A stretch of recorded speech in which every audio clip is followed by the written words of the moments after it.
lights on. Oh, man. How dark is it if I don't put the lights on? Is it too dark, or are you guys alright? It's fucking hot outside. I don't feel like having the Kino's pumping. How is everybody? It's the Rob Black Show. I gotta put you on the adult FYI feed because I don't have it on. And I don't have the Rob Black feed. We just got YouTube on.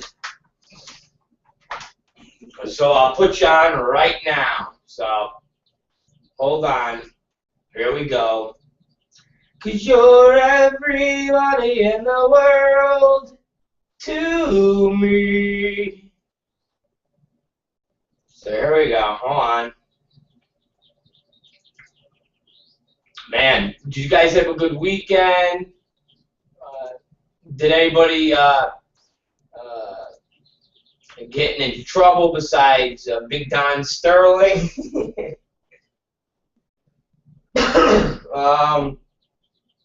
Or what? April 28th day show. I mean, seriously, anybody do anything exciting besides Donald Sterling? Or did everybody just fucking relax? It wasn't real nice out, at least out here in LA, so it wasn't too fun. Wasn't too fun, but we tried. So that was, oh, hi everybody, on Adult FYI and theroblackshow.com. How is everybody? We were on YouTube, if you guys actually logged on there. We just weren't on and we were on our blog talk. The feed for Adult FYI and the Rob Black Show wasn't on yet. How's everybody doing today? Like I said earlier, did everybody have a good weekend?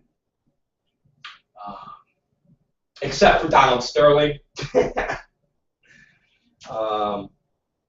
Or what? We're going to get to that in a couple minutes because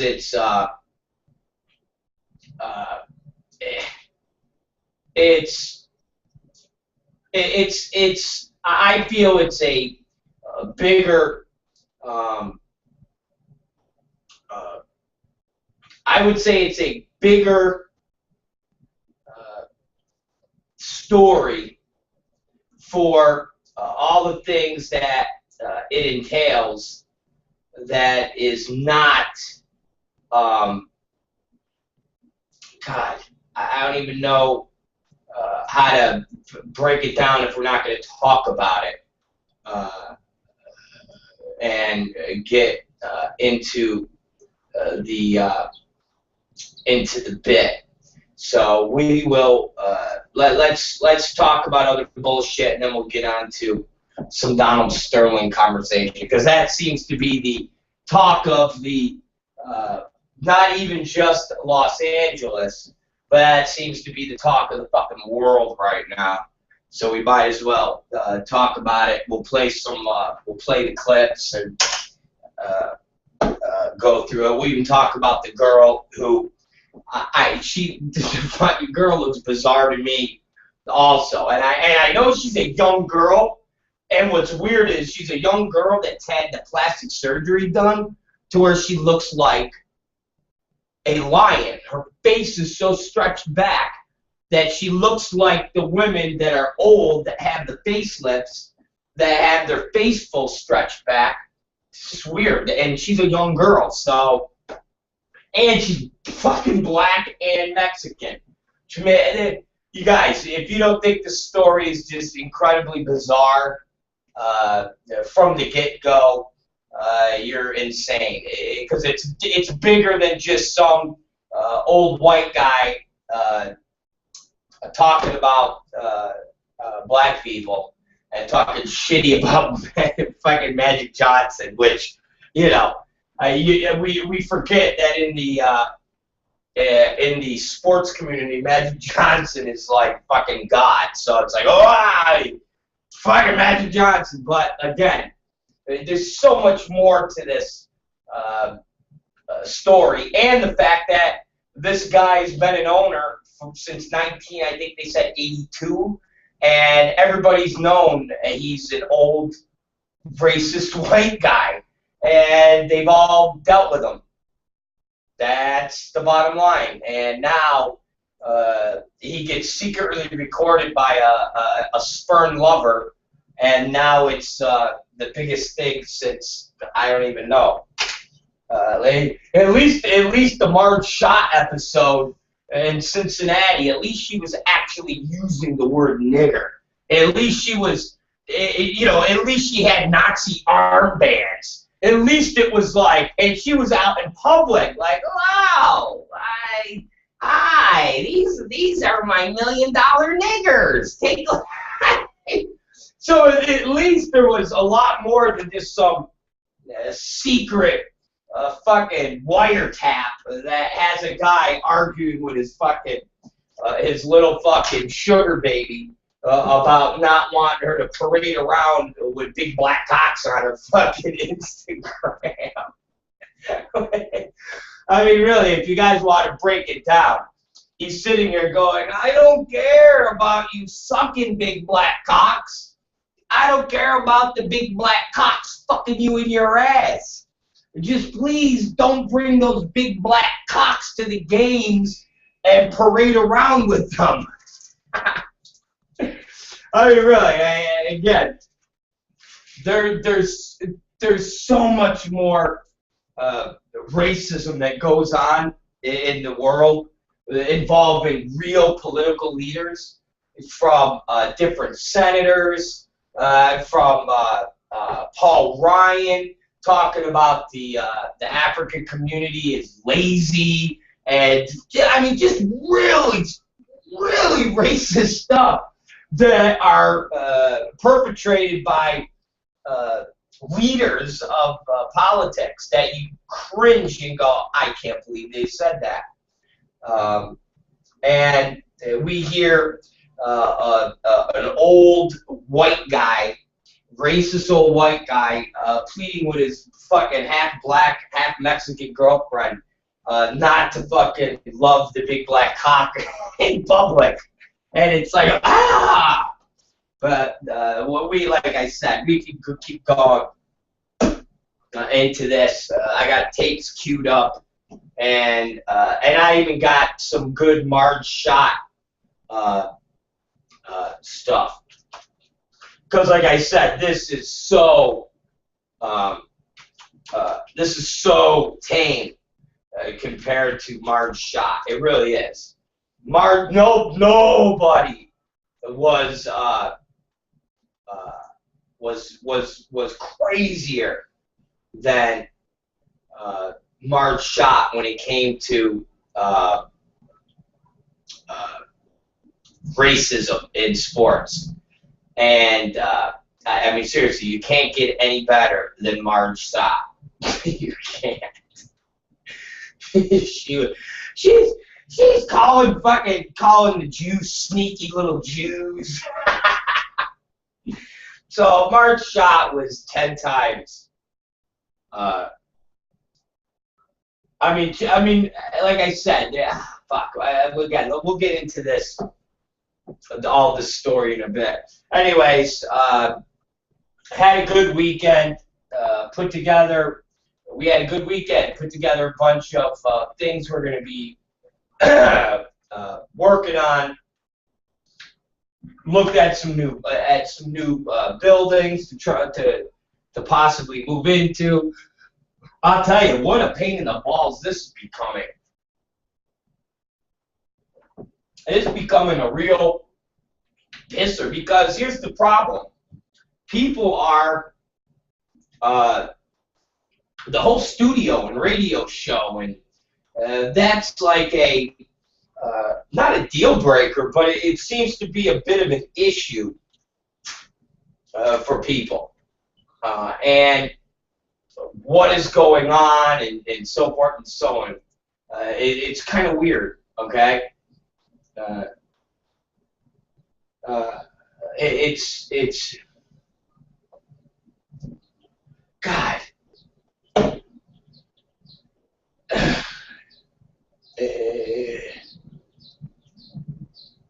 It was weird.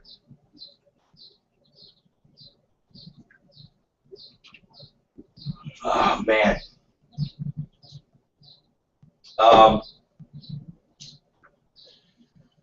What else was I gonna fucking tell you about the whole? Like, we met with two people that were like, how do we, you know, the sound. We met with a place that next to us was a sleep apnea place, and I was like, what the fuck is sleep apnea shit? And he's like, well, they come in and they talk to this doctor, and they come in, they talk to this doctor, they then go into these medical tests, and then they monitor them not being able to sleep. And I'm like, and they're like, well, your radio show might bother them. And I'm like, well, what do you mean? And they're like, well, we watch the show and you scream and you yell, and I'm like, oh. I mean, so you're saying that a guy's sleeping and doctory people trying to, you know, write down his sleep patterns, he might get awoken by me dancing the rap music. And they said, yeah, exactly. Motherfucker. And then they start talking about putting extra insulation on. It's like, oh, Jesus Christ. Why is this turning into a pain in the ass? So, anyways, it was turning into a huge pain in the ass. So this has just been a bitch, and I keep stressing out because Wednesday night is the last evening broadcast, so where Thursday we go into our new schedule. And our new schedule has, you know, a bunch of new segments, and I wanted it to kind of be in a new environment. I'm weird like that. It's like I want a new environment. I wanted a new feel. I wanted a new vibe. We got a laptop. I got a cool laptop that I can now do broadcasts where I don't have all this bulky equipment. I have my nice laptop poised. It's like a whole fucking thing that I was going to be jamming to, but I don't think we're gonna fucking have this fucking rectified by Thursday. It's just not gonna happen. And it's funny because all of these places are vacant, but it's like running it. Then we saw one place, and the guy goes, you know, he shows us, and I'm like, bro, it's like 1,900 square feet. I go, where the fuck am I going at night? Well, I just figured, you know, what's an extra 1,000 square feet? I said, well, I go, dude, it's like 3 people. I need like at the most 1,000 square feet. You're giving me double the size. Well, I can give you a good rate. I said, I don't give a fuck what kind of rate you give me. I don't need this much space. I go, basically all this space is just going to be just empty space. Well, you can't rent it out to someone else. I said, oh, so I'm a fucking, get the fuck out of here. I'm a landlord. Get out of here. You fucking guys.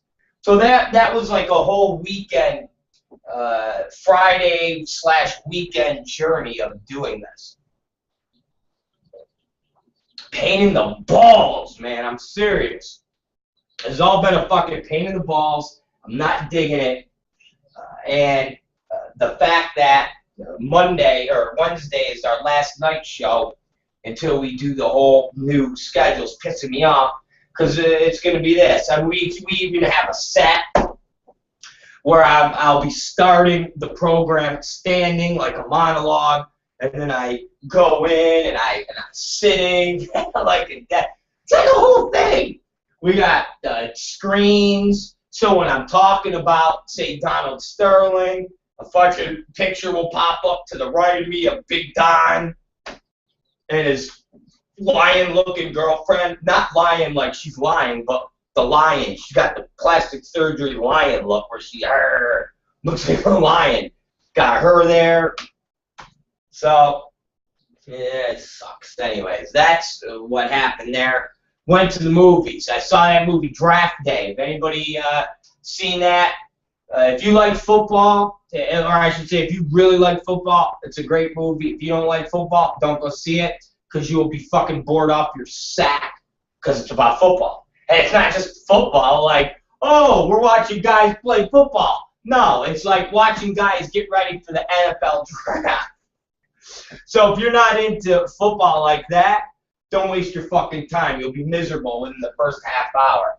I like the movie. Because I watched that stupid draft like a retard. Like, I'll actually watch it when it's on. I watched the first day of the draft. So I enjoy that, and it's fun watching the inner workings. And Costner, he's always good, man. Costner's always good. But Jennifer Gardner, she's good. She's fucking hot, too.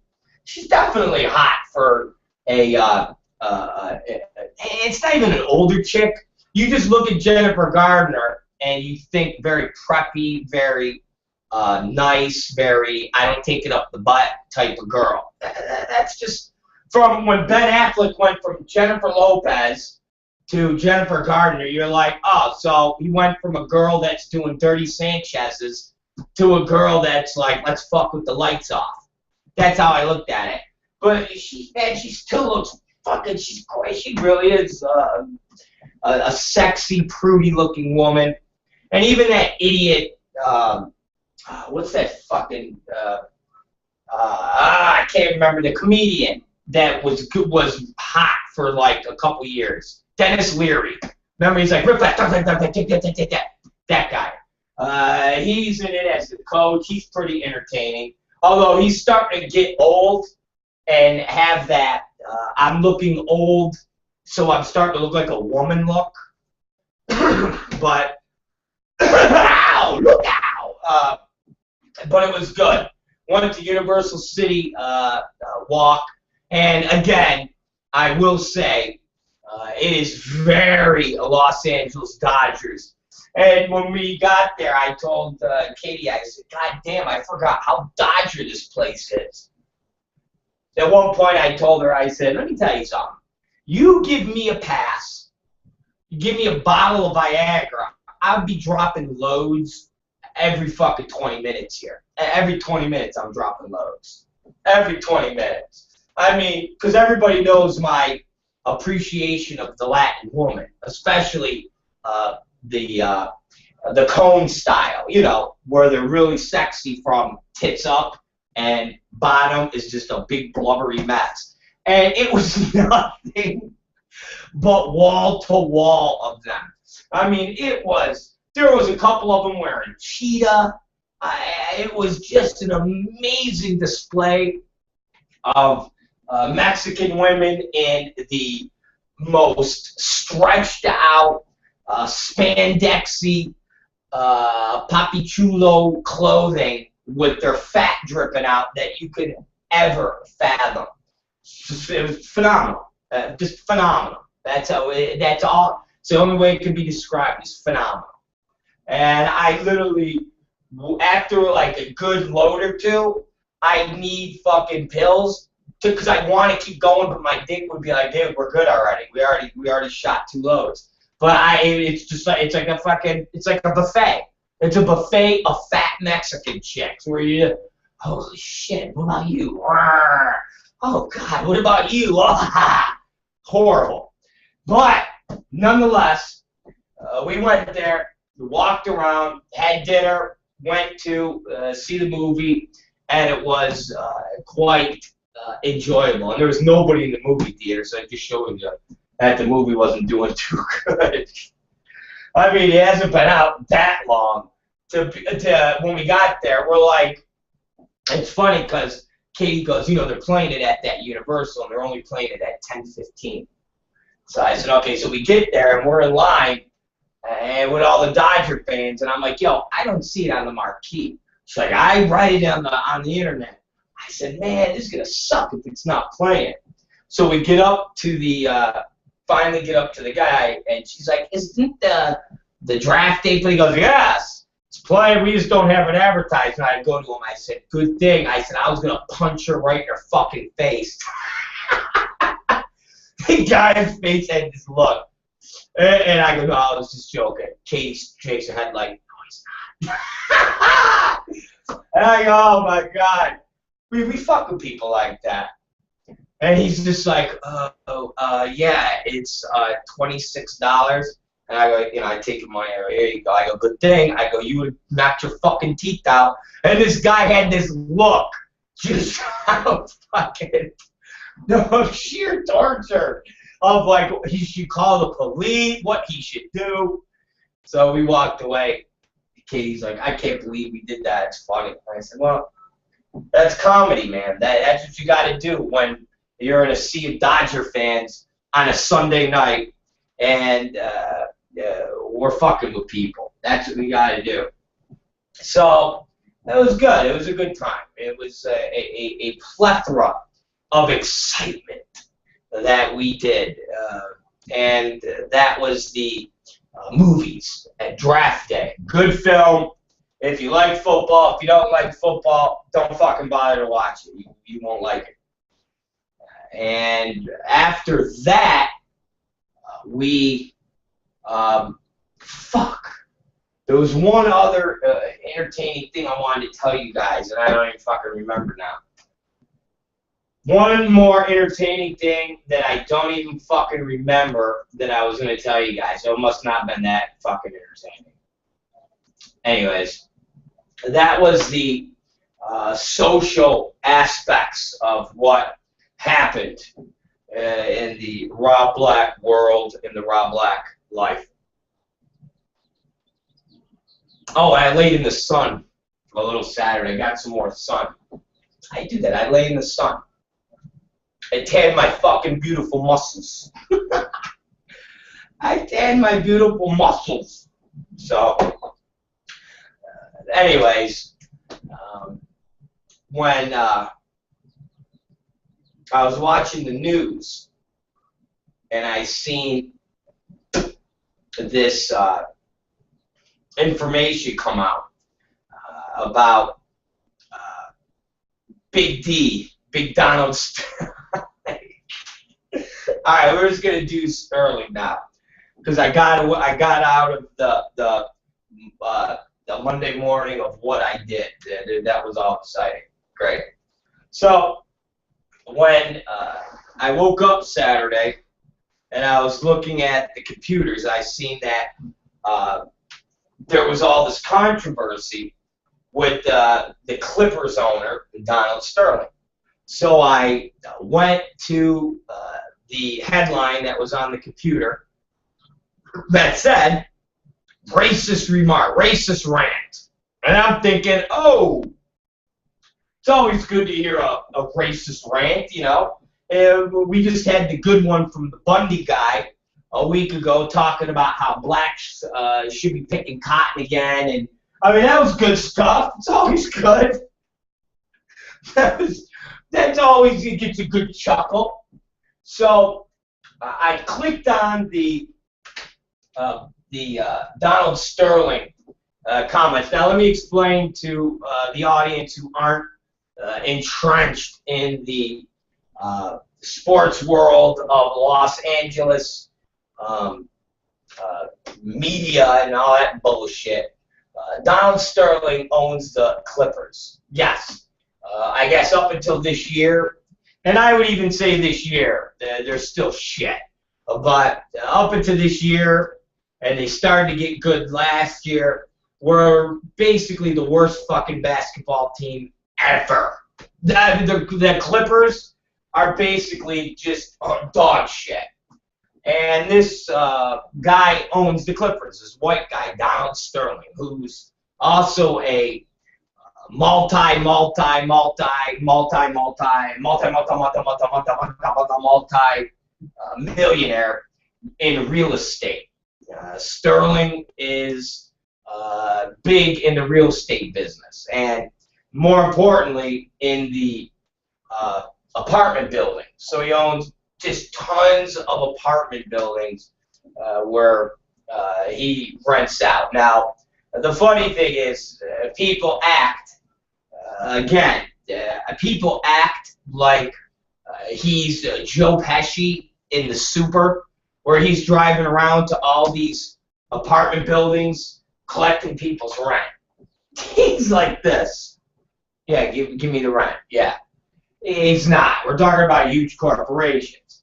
And in the past, his corporation had actually gotten in trouble for showing a propensity to discriminate against blacks, Latinos, and children. Basically, their buildings had an unwritten rule that was like, listen, above all else, try not to rent the apartments to blacks, Latinos, and families with babies. And he actually got in trouble for that and paid one of the biggest fines ever issued to apartment complex owners, building building owners of that type of work. Now, again, people bring that up as history of this guy's racism, which rightly so, but you need to put it in context. He's not walking around sitting in a building and people are coming up trying to rent apartments and he goes, "You're black, you can't." No, you're nothing like that. They're huge organizations, and just like other organizations where they say no dogs, no cats, no blacks, no Chinese, they all do it. They all, no porn people, no strippers. They all do it. It's wrong, but they all do it. And so everybody has to keep that in context. This isn't a guy who's walking around being a fucking slumlord and collecting rents himself. It's a bigger corporation. So he had gotten a fine before his corporations for this type of discrimination, so to speak. He also was supposed to be given in the upcoming week, as ironic as this is, a lifetime achievement from the NAACP for basically being an awesome dude for minorities. So you kind of see where everything is kind of a little skewed, because on one hand, years and years and years ago, his corporations get in trouble for a form of racism against blacks, Mexicans, and people with children. And here we are. If it wasn't for this tape recording coming out, he would have gotten an award from the NAACP for being an awesome dude for minorities. So before this tape came out, he must have been doing something right for minorities for the NAACP to want to give him an award. And you got to fucking remember that also. And again, you all know I am Mr. Abraham Lincoln. I have people that call me that. I get people that email the show and talk and how they call me an asshole because I've gone on record and said that the African American has gone through more in this country than with racism and slavery than Jews could ever fathom. And if you take the Holocaust, which never happened here, that was a drop in the bucket compared to what African Americans have had to go through in their own country. And I've gotten a lot of heat for that. I've gotten a ton of heat. So everybody knows my feelings of racism and how this country acts towards black people. So I don't want anybody to think that I'm sitting here defending Donald Sterling's comments. I'm just trying to put it all in context because I think there's a bigger picture. And if we don't acknowledge the bigger picture, I think it's a disservice to the dialogue of race in this country. Because to me, and you see President Obama chime in about it when he was asked about it, he kind of steered away from the Donald Sterling issue and just kind of said, hey, listen, you know, ignorant people are going to say ignorant things. You just let them say ignorant things because this is a blip on what is bigger in this country and this world of racism. And I think even President Obama knows that what's going on is a lot deeper than just some white guy making a bunch of crazy statements to his girlfriend. And that's basically, ultimately, really what it amounts to. You're not talking about Marge Schott, who's talking to the press and saying things. You're not talking about politicians talking to the press. You're talking about a old, jealous white guy who has a half-black, half-Mexican girlfriend, and he's pleading with her to not parade around in public with big black cock. So it makes it really obvious that he's jealous of the big black cock and his little white, probably not working cock. I mean, the guy is 70 years old, probably shoots it up, takes Viagra just to get that thing going. And then when it gets going, she's just like, oh, yeah, oh, yeah, that feels so good. Okay, great. And then she gets done and calls up, you know, a big black cock brother to come and fucking give it to her. So this is all I feel, a huge power grab, ultimately, to get the Clippers away from the old racist white dude who everybody's been pissed off at for years, not because he's racist. Oh, Jesus, really? Really? Wow, how's that, guys? How's that for... Fuck me, man. Did you hear that drilling? That's the Rob Black Show, drilling.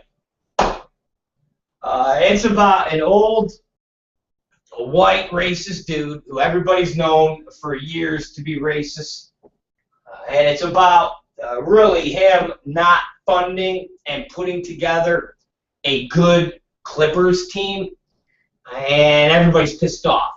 And everybody's wanted him to sell that team forever. And more importantly, there's a man that's been trying to buy a basketball team forever. And his name is Magic Johnson. And he's gone to the Lakers and Jerry Buss, the Buss family, has pleaded and begged with them for years and years and years and years to sell the team to him and his investors, and they've said, fuck off. So guess what? The rumor now is for Donald Sterling to sell the Clippers to Magic Johnson, which I find it all so convenient in the grand scheme of things. And that's really what it's about, because Magic Johnson doesn't care about Donald Sterling and his racism. Either does Michael Jordan, either does Shaquille O'Neal, either does any of the players, because Donald Sterling has a reputation and everybody knew of his attitude toward black people, toward Mexican people. Everybody knew, including the NBA. Everybody knew. So this happening, everybody acting like it was, oh, wow! Bullshit. Everybody knew. It was one of those unspoken things. Okay? It was one of those unspoken things that was known in a very, very, very private circle that never got anywhere until a girl, and let's face it, everybody, a girl who is fighting with Donald Sterling. She's in a lawsuit with Donald Sterling. She recorded his conversation. She recorded his conversation, a private conversation, where they were talking about their relationship. Okay? Where that tape got mysteriously leaked to a whole bunch of people so it could get played. Now, again, to me, that's really shady shit. That a recording that was private is what got put out there, and that is what's causing all this controversy. And not a recording where a guy is sitting there going, let me tell ya. It's a guy arguing with his girlfriend. It's an intimate moment, and we've all had intimate moments with our wives and our girlfriends. And this was one of those intimate moments, and those recordings got out to the press, which makes it even more bizarre. Again, in no way, shape, or form am I condoning anything that Donald Sterling said, even though it was funny. I mean, again, for a guy that's being racist, he never used nigger. Think about it. A guy that's fucking hardcore racist, you would think would be like, I don't want you with them niggers. It was the old Southern fucking... It was that old, I love black people. Black people are great. I just don't want you with them. So it was like that cartoonish racism, which is even funnier. Yeah, that's what made it even more funny. When I was listening to the tape, I'm waiting for him to go off like a Marge shot. You know, where you're like, oh my God. Or Jimmy the Greeker is like, they were slaves and they're great athletes because they were raised as slaves. But it's just like, honey, could you not put on your Instagram that you hang out with big black cock guys? I mean, that's what it was. That's what it was. And that's what it was. It was an old racist white dude being jealous of his half black, half Mexican girlfriend.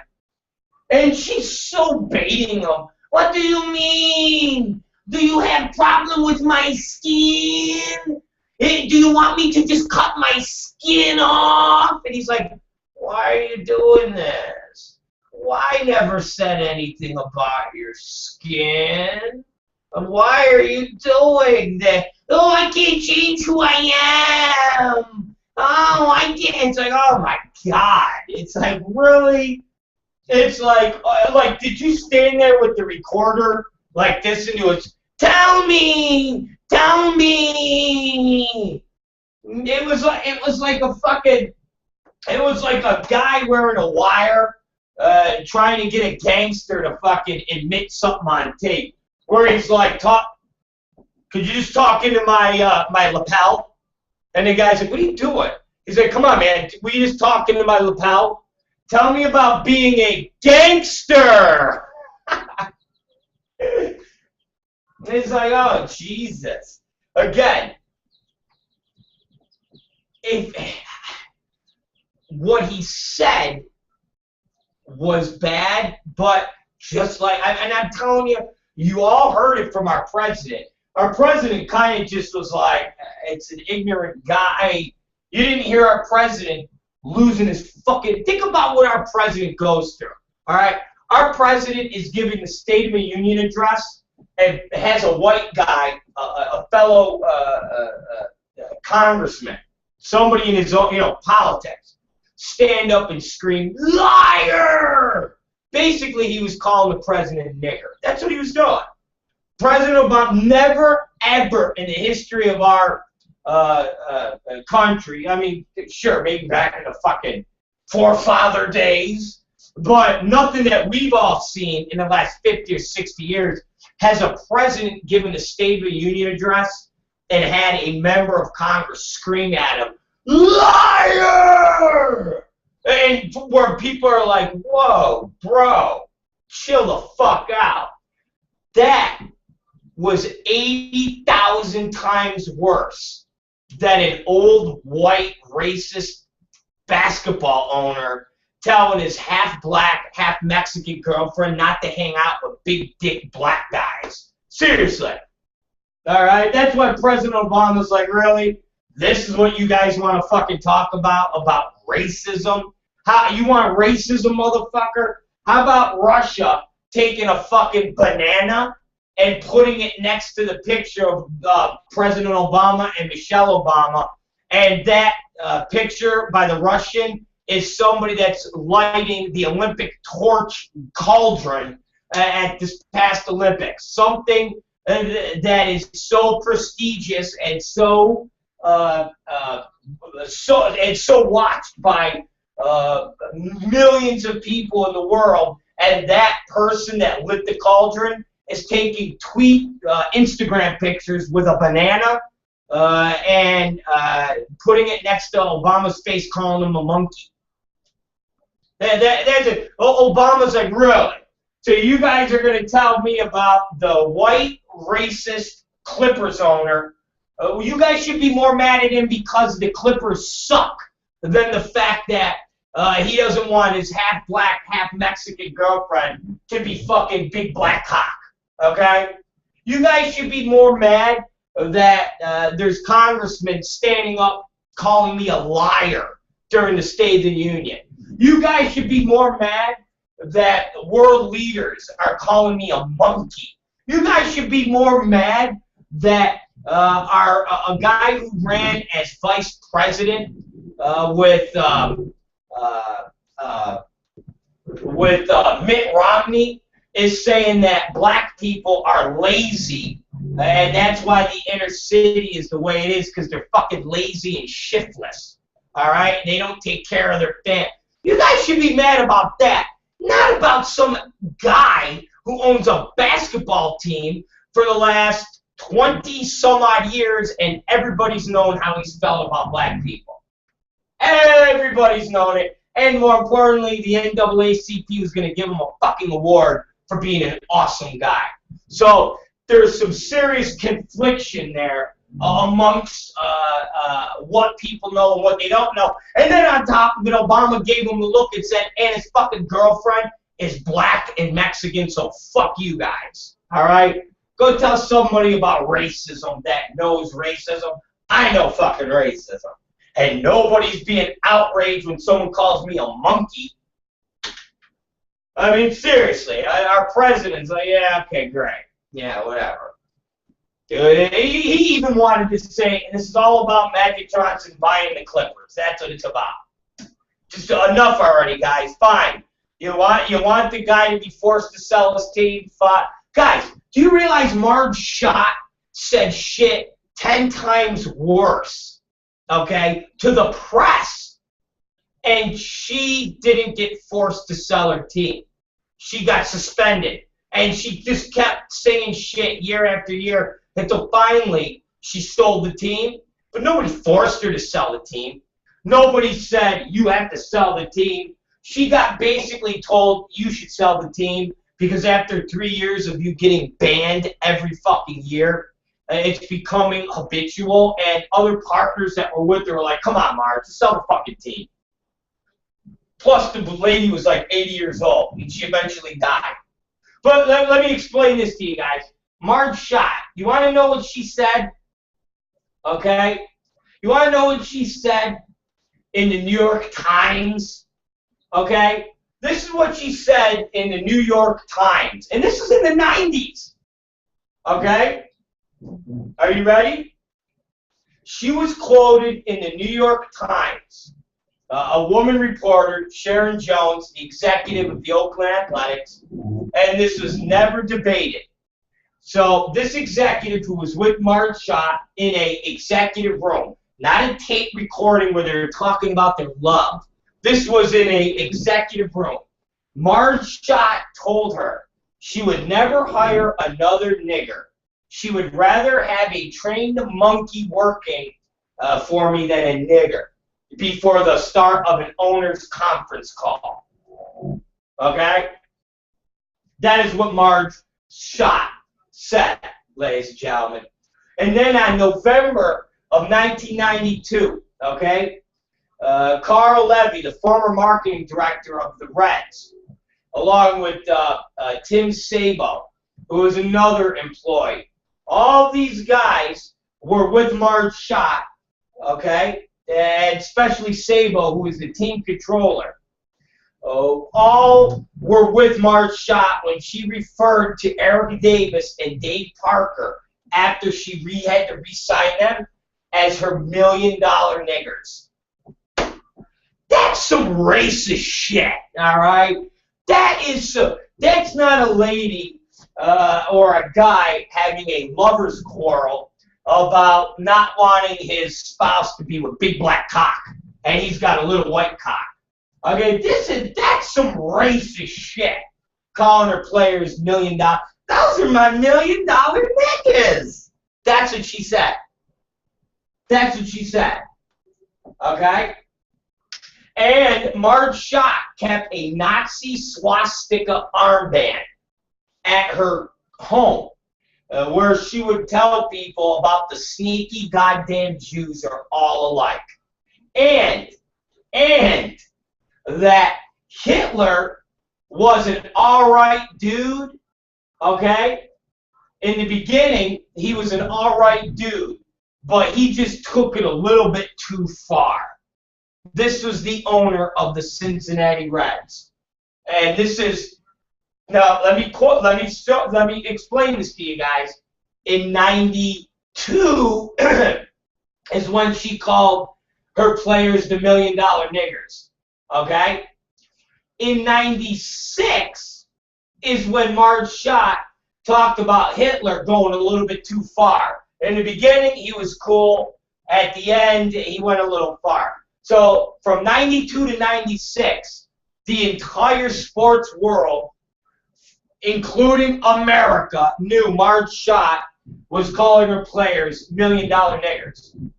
92 to 96. That's a pretty long time for the world to be completely tolerant of a woman that is going on the press and talking and saying, those are my $1 million niggers. Okay? She even, in a Sports Illustrated article, talked about her meeting with the Japanese Prime Minister and was mocking him in a cartoon Japanese accent. So, like, she was, like, going, yeah, I had a meeting with the Japanese Prime Minister. It was very nice. Oh, yeah. That's what she was doing to the fucking Sports Illustrated. And she told the Sports Illustrated reporter that she didn't like, she did not like Asian American kids. And why? Because they were outdoing the American kids in high school. And it wasn't until 1999 that Marge Schott agreed to sell her controlling interest in the Reds for $67 million.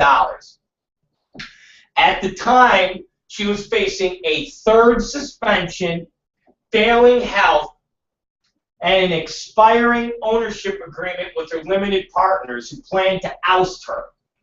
Scott remained as a minority partner up until her death. So, Marshott started her racist rants from 92 and didn't end until 99. That's 7 fucking years, guys. That is a racist. Alright? That is fucking racism in sports. And that is somebody that continued on for 7 and 8 years. And if you don't think that still goes on in sports, you're all nuts. The Houston, there's an owner in Houston who talks the same way, who's been caught off making comments about black people. I mean, guys, again, for people to be just so out of their minds about this Donald Sterling incident really is crazy, because there is so much more racism in sports, in politics, and in our life that gets tolerated. What about the Duck Dynasty guy? That guy still has a fucking TV show, and he was talking about blacks, talking about gays, and he still's got a fucking show. Think about that. The Duck Dynasty guy, his merchandise is still sold everywhere. And that guy is talking about how fucking segregation wasn't bad, and the black. I mean, this guy said more horrific, racist, homophobic shit to the press. That's what everybody seems to be forgetting. You have a guy that openly talked to the press and said racist, homophobic comments. And now you have a guy who everybody knew was racist. Everybody knew how he felt about black people. And he's caught on camera, or caught on a home recording that his half black, half Mexican girlfriend made, where she was goading him in to talking about black people, and basically getting him to say that she doesn't want him to be a big black cock. And that's what it amounts to. People keep going, well, he didn't want black, he said he doesn't want black people at his game. That is not what, listen, that's not what it was. He said he doesn't want her with black people at the fucking game. He didn't say, I don't want black people at my game. He said, I don't want big black cock with you at the game where people say, hey, old little dick Don, your fucking girlfriend is sucking on the big black cock. That's what he didn't want. And that is what America is trying to spin into this huge deal so Magic Johnson can buy the fucking Clippers because the Bus family told him to go fuck himself. That's all this is. It's a big power grab, which is fine, but call it for what it is. Don't fucking be outraged over this guy's comments, but you let the Duck Dynasty guy slide. Okay? The Duck Dynasty guy slide. Why does Duck Dynasty guy slide? Paula Dean's got new investment backers. Paula Dean's got a financier. It was all in the press a couple months ago that's bringing in over $100 million to relaunch the Paula Dean brand. Why is Paula Dean still around? She said shit even worse. Why is Paula Dean get a pass? Why is fucking the Duck Dynasty guy get a pass? Why does why does Paul Ryan, who says that the black people are poor because they're all fucking lazy, and he's a senator, why does he get a fucking pass? Why do these guys get passes and women get a pass? But a guy arguing with his half black, half Mexican girlfriend about her propensity for big black cock. And it's recorded secretly during a lover's quarrel. And that, the guy's going to fucking get his balls strung up. So he has to sell his team to Magic Johnson, who's been fucking fishing for a fucking basketball team for 2 decades. And nobody will sell him one. But now's the perfect opportunity. How does this happen? And everybody's known about Donald Sterling. Everybody's known how he has been. The NBA knew about it. The NBA fucking knew how Donald Sterling was. And you know fucking Doc Rivers knew about it. The players, the young players, they didn't know. But goddamn right Doc Rivers knew about it.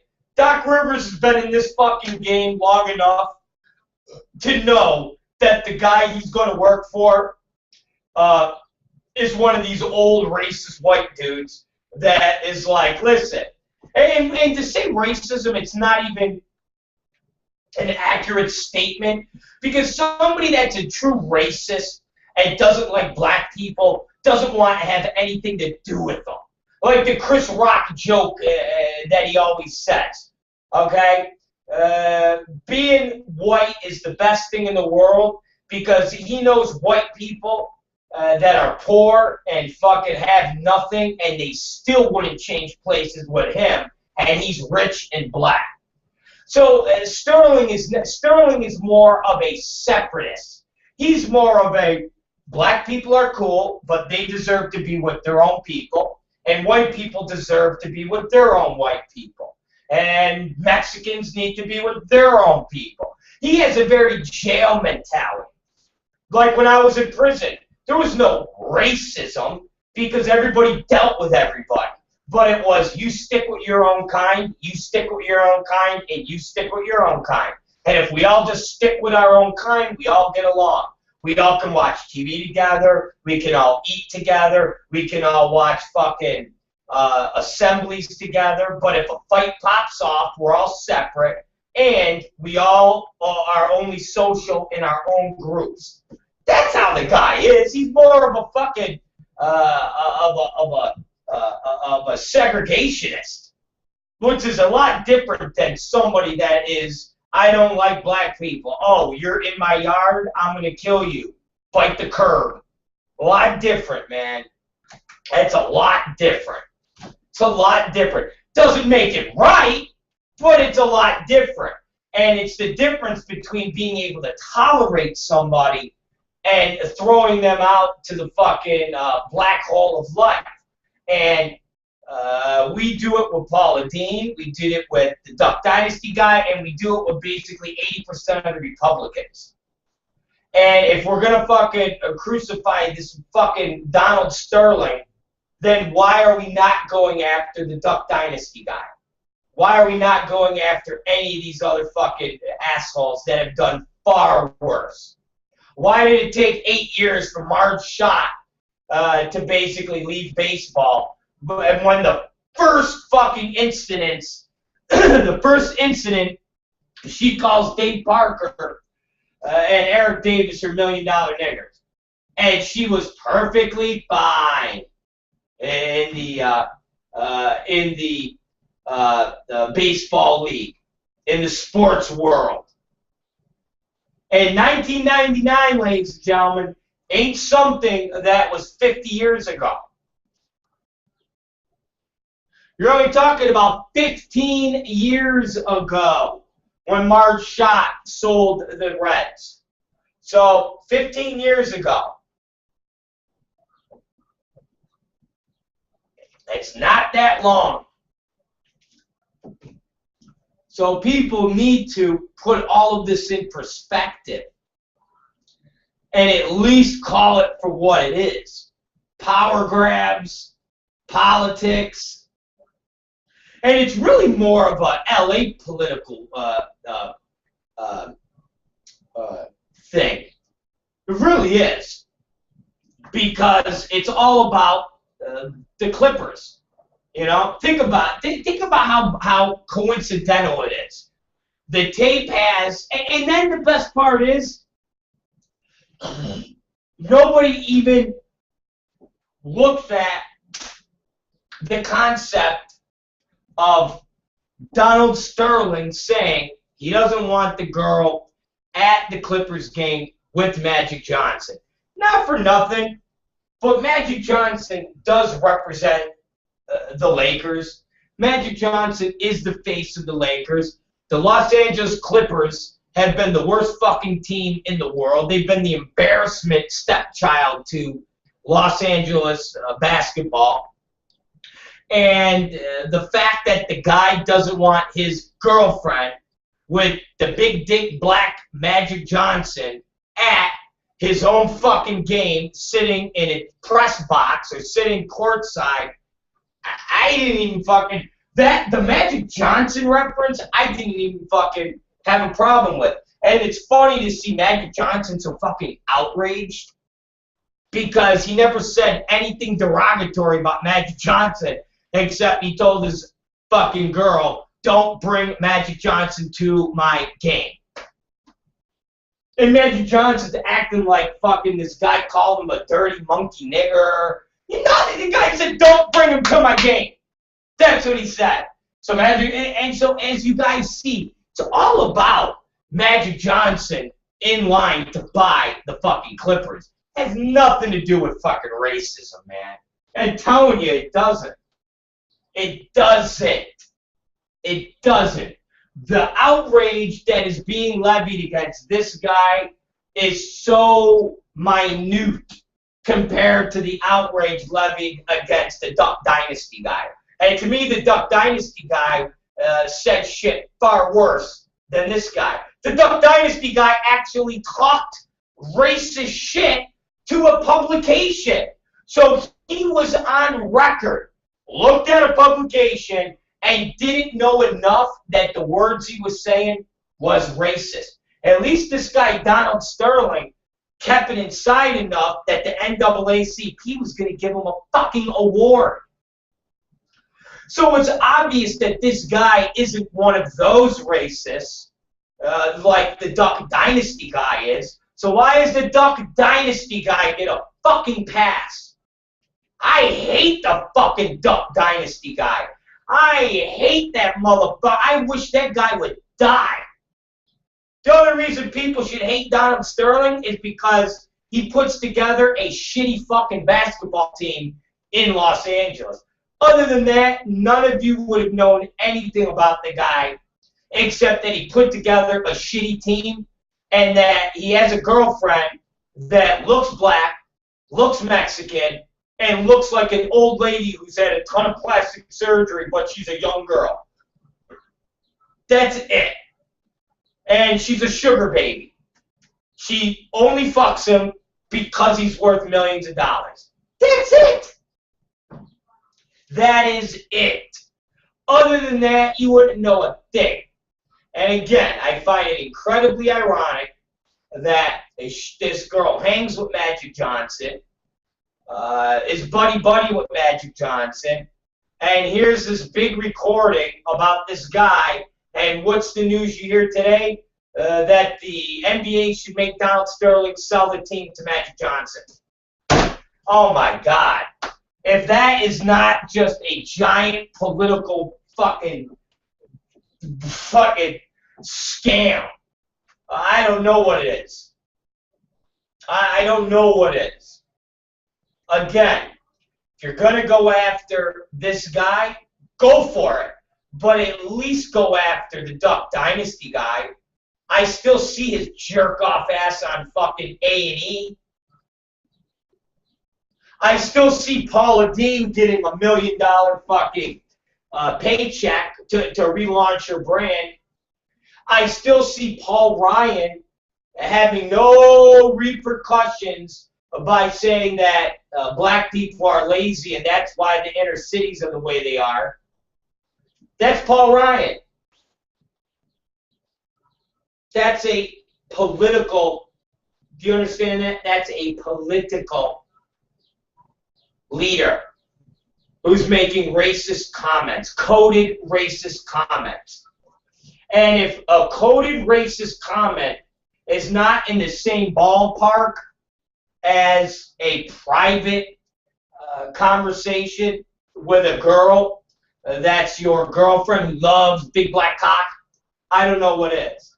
I mean, I want you guys to, you know what, listen to some of this, you guys. I want you guys to listen to some of this, okay? Just listen.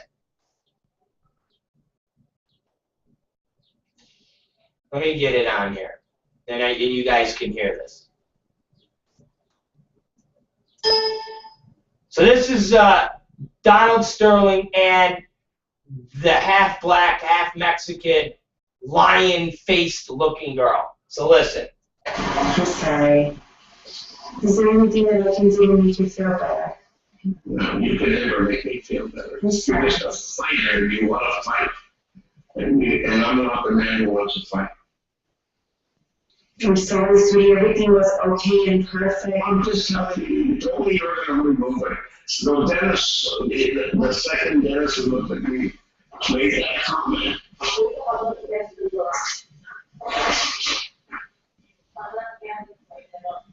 You already? Yeah. Okay, right now. You'll be better.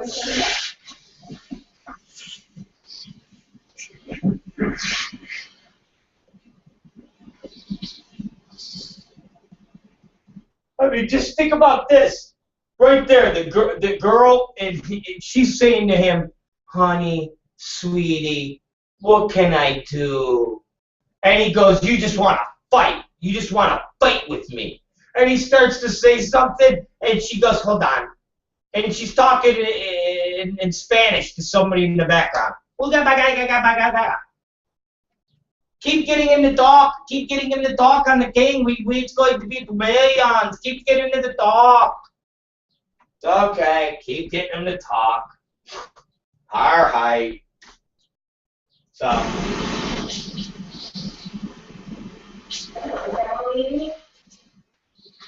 Just turn it on for me, repeat. Yes. I'm sorry, honey. Can I get you a little bit more juice? I don't want to fight with you. Of course you do.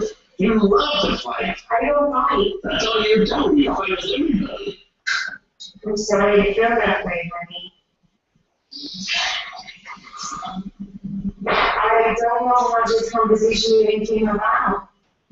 You were telling me how people called you and how they made you say things to you and how they bothers you. Can't you say a few Instagrams I won't? Just. Here you go, honey, a little bit of juice for you. A little bit of juice for you, honey. Thank you. If anybody's listening to this, here you go, honey, a little bit of juice, baby. A little bit of juice for you, honey. This is like, this is the smoking gun.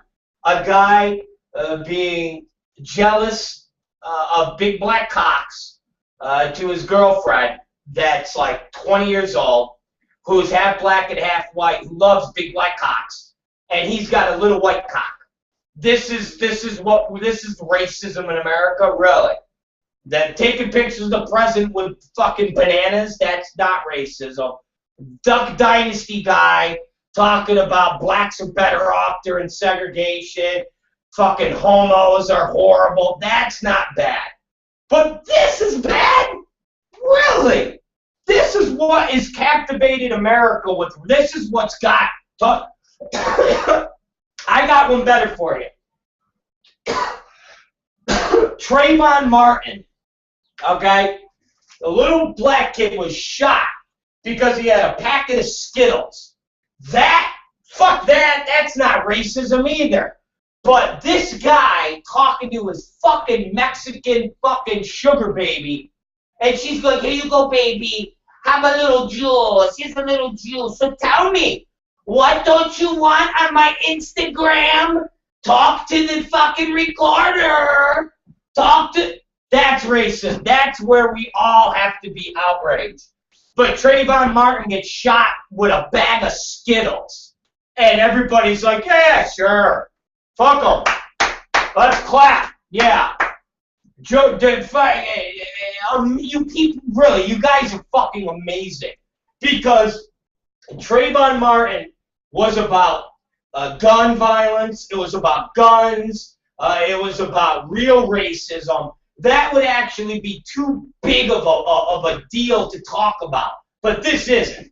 Because it's an old little dick white guy arguing with his fucking sugar baby about big dick black guys. This is racism. Woo!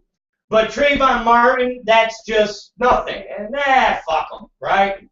You fucking people are pathetic when it comes to outrage. Really, you are. Fucking outrage.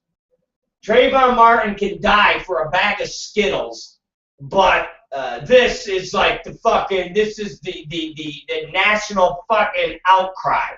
This white guy arguing with his fucking half black, half. She's not even white! She's not even fucking white! She's a fucking black girl!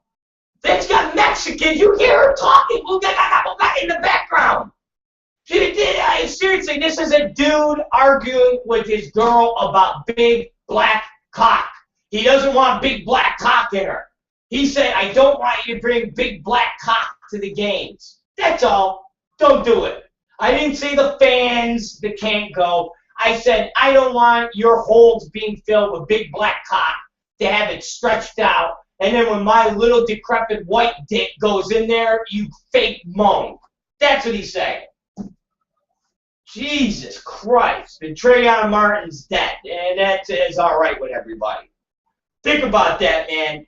The entire state of Florida is... They even have George Martin, whatever his fucking name is, Zimmerman, George Zimmerman. He goes and does autograph signings at gun shows, guys. George Zimmerman does autograph signings at gun shows.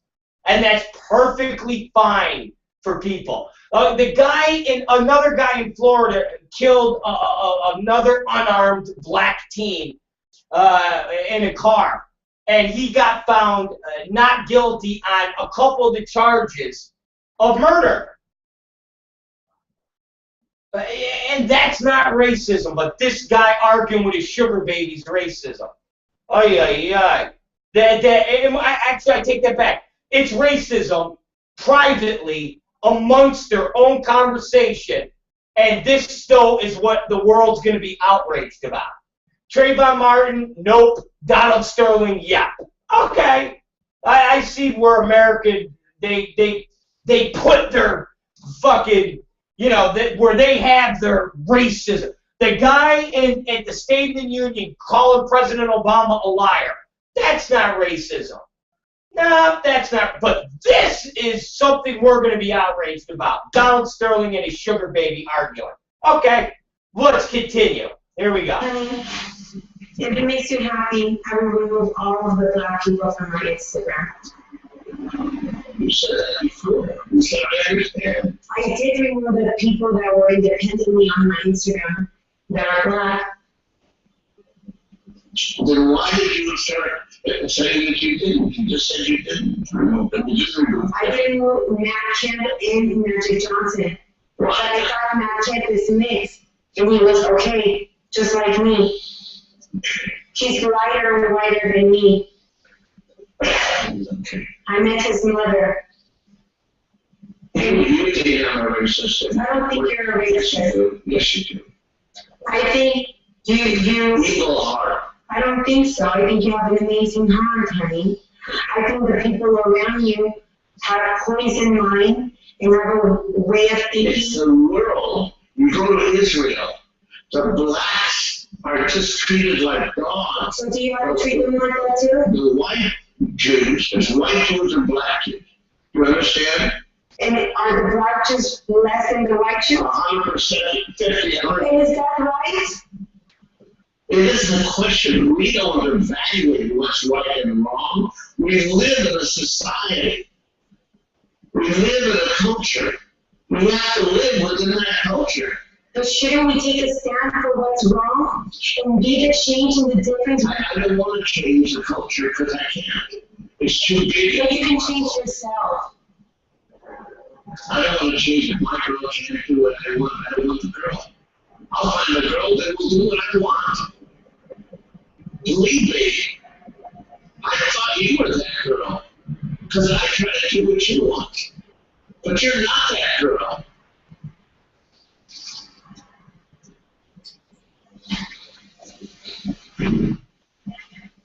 There's no need to get upset. No need to I get. just see what I'm living with when I'm dealing with it. I'm sorry, I didn't do anything. You never do anything, never anything wrong. But I didn't do anything. I said you made yourself upset. No, that's not true. You didn't start off by saying, Lydia, I understand we're living in that culture. Because I don't understand, I don't see your views. I wasn't raised the way you were raised. If you don't feel it, don't come to my meetings. Don't bring black people or don't come. Do you know that you have a whole team that's black that plays for you? You just do I know? I support them and give them food and clothes and cars and houses. Who gives it to them? Does someone else give it to them? Do I know that I have? Who makes the game? Do I make a game or do they make a game? And these are 30 owners that create the league. I'm not going to bring any black people to the stadium. Is it easy to say that? It's very easy for you to say that. For you to say that? I won't say that to anyone. I would never ask anyone not to bring someone based on race or color or culture. It's like saying, like, let's just persecute and kill all of the Jews. I want to say something, right? Well, isn't it wrong? Wasn't it wrong then? With the Holocaust? And you're Jewish? You understand discrimination? You're really a mental case. The Holocaust we're comparing with Racism. Discrimination. Racism here. If you don't want to be walking into a basketball game with a certain person, is that racism? Fucking guys, seriously, is this just is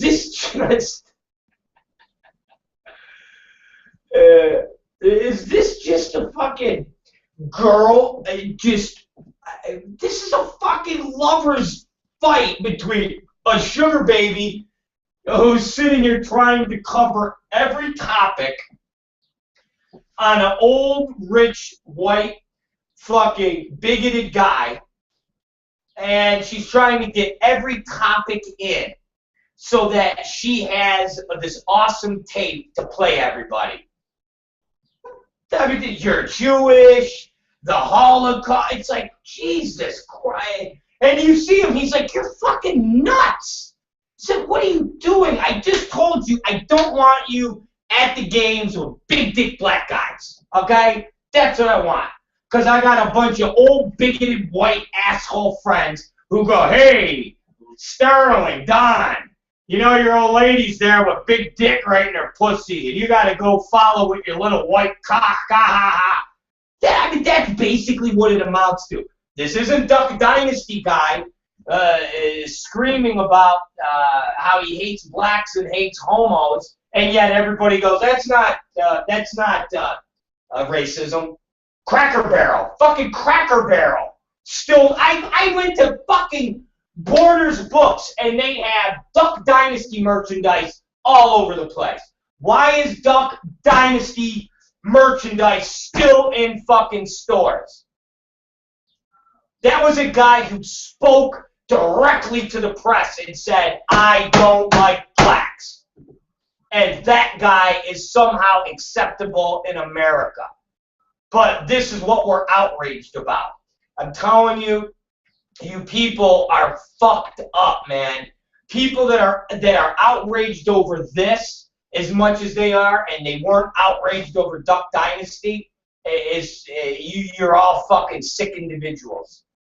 Duck Dynasty guy was the worst fucking thing. Paula Dean was the worst fucking thing. The guy yelling out at President Obama, calling him a fucking liar, was the worst fucking thing. Trayvon Martin getting away, or his murder, and nobody fucking said boo about it, was the worst fucking thing. Those are things to be outraged about. Not about this jerk-off arguing with his fucking mixed girlfriend, which she secretly fucking taped and then leaked it to the press because she's got no money now. There you go. There you go. And it's obvious she's out there sucking fucking dick on every fucking big black dick swinging. Matt Kemp, fucking Magic Johnson. Well, shit, she already had this set up with Magic, so Magic could come in and buy the team. That's a given. That's a fucking given. Listen, here's some more excerpts. Listen more. Honey, I'm sorry. I'm sorry, too. I wish I can change the color of my skin. That's the issue. You missed the issue. What's the issue? The issue is we don't have to broadcast. I'm not broadcasting anything. I don't do anything wrong. Nobody said you did anything wrong. I don't do anything wrong. If we ever have any issues, because people call you and tell you things about me that I'm not You broadcasting. I'm not broadcasting anything. Taking pictures with minorities. Why? What's wrong with minorities? What's wrong with black people? Nothing. What's wrong with these It's like talking to an enemy. There's nothing wrong with minorities. They're fabulous. Fabulous. Because you're an enemy to me. Why? Because you don't understand. I don't understand what. Nothing. That racism still is alive? No, that there's a culture. What culture? People feel certain things. Hispanics feel certain things towards blacks. Blacks feel certain things towards other groups. It's been that way historically, and it will always be that way. But it's not that way in my heart and in my mind. But maybe you want to adjust to the world. But why? If the world doesn't do anything for me and they don't make me happy. I don't want to argue with you. I don't want to argue. I can't be racist in my heart. And it's good. I'm living in a culture, and I have to live within the culture. So that's what it is. That's all I got. I got the whole message. You live with your heart. You can't be flexible. You can. I am flexible. I understand that that's the way you were raised and that's your culture, and I'm respectful. Well, why do you have to disrespect them? Those that are Who am I the disrespecting? world before you. Why am I disrespecting them? You're by walking, you're perceived as either a Latina or a white girl. Why should you be walking publicly with black people? Why? Is there a benefit to you? Is it a benefit to me? Does it matter if they're white or blue or yellow? I guess that you don't know that. Maybe you're stupid. Maybe you don't know what people think of you. It does matter, yeah. It matters. Do you know that I'm mixed? No, I don't know. You know that I'm You mixed. told me you were going to remove those. You said, yes, I understand you. I mean, you change from day to day. Wow. So painful. Wow. People call you and tell you that I have black people on my Instagram, and it bothers you. Yeah, it bothers me a lot that you want to broadcast that you're associating with black people. You have to. You associate with black people. I'm not you and you're not me. You're supposed to be a delicate white or a delicate Latina girl. I'm a mixed girl. Okay, well, And you're in love with me. And I'm black and Mexican, whether you like it or not, whether the world accepts it or not. And you're asking me to remove something that's part of me and in my bloodstream because the world thinks different of me and you're afraid of what they're going to think because of your upbringing. You want me to have hate towards black people? I don't want you to hate. That's what people do. They turn things around. I want you to love them privately. In your whole life, every day you should be with them. Every single day of your life. But When I'm in public, why publicize it on the Instagram and why bring it to my page? why bring the black people to the games?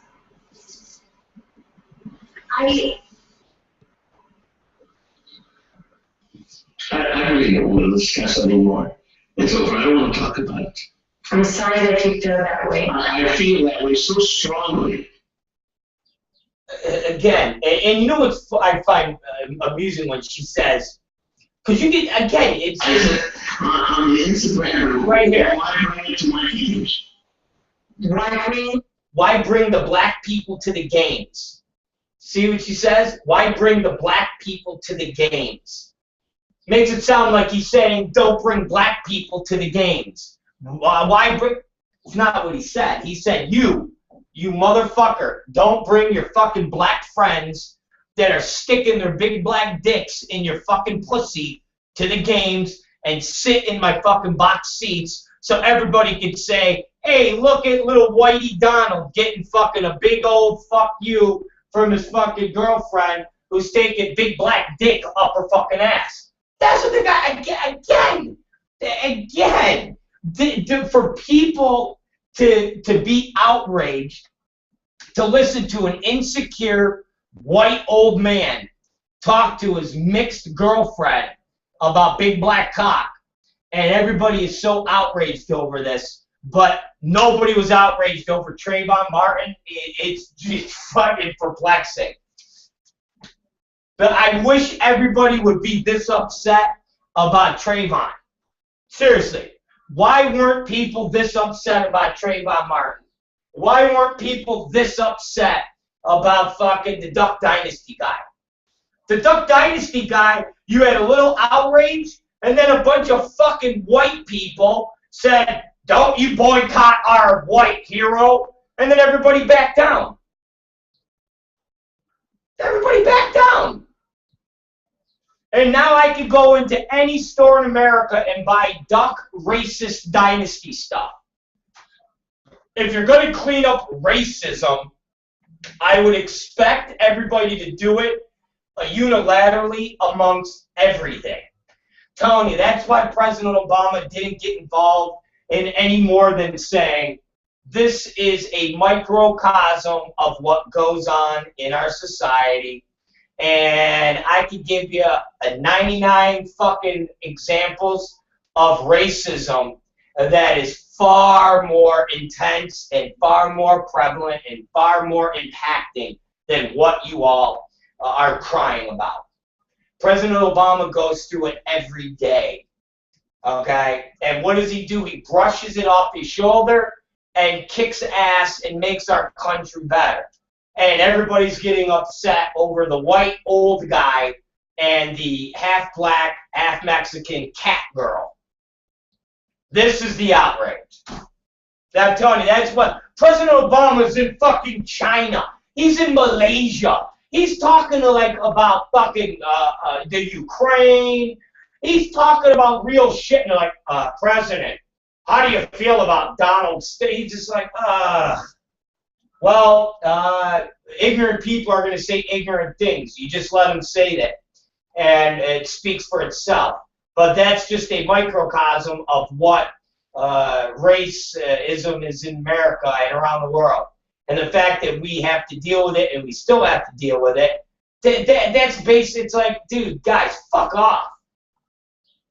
And be outraged about Trayvon Martin. Don't fucking be outraged about this sad sack of shit. Fuck, man, you guys really are brutal when it comes to what you're out. It's because it's easy to be outraged about this. You know, Trayvon, there's too many nuances to be outraged there. You know, there's a kid in Georgia, a black teenager that they found fucking rolled up in a fucking high school gym mat, dead, crushed. And the surveillance tapes are all butchered and cut up. And it's obvious that somebody fucking doctored the tapes. It's obvious somebody murdered the kid. But nobody's doing nothing about it. Nobody gives a shit.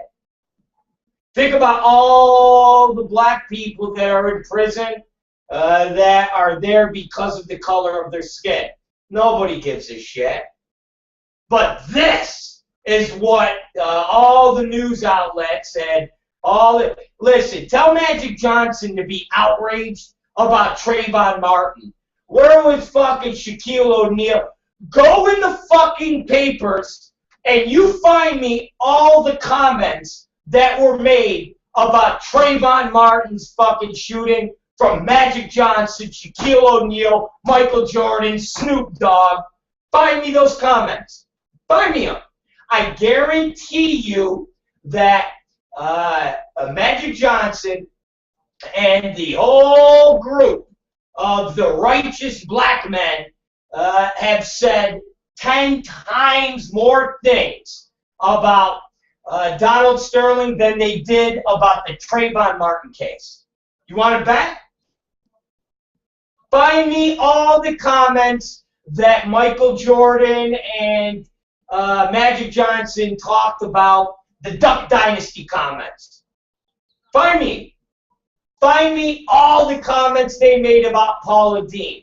You are going to find that they have been more outraged over Donald Sterling than they have been about fucking any of those kids. Find me old reports, because there was no Twitter back then, but find me media outrage from Magic Johnson during Marge Schott's 8-year tenure in the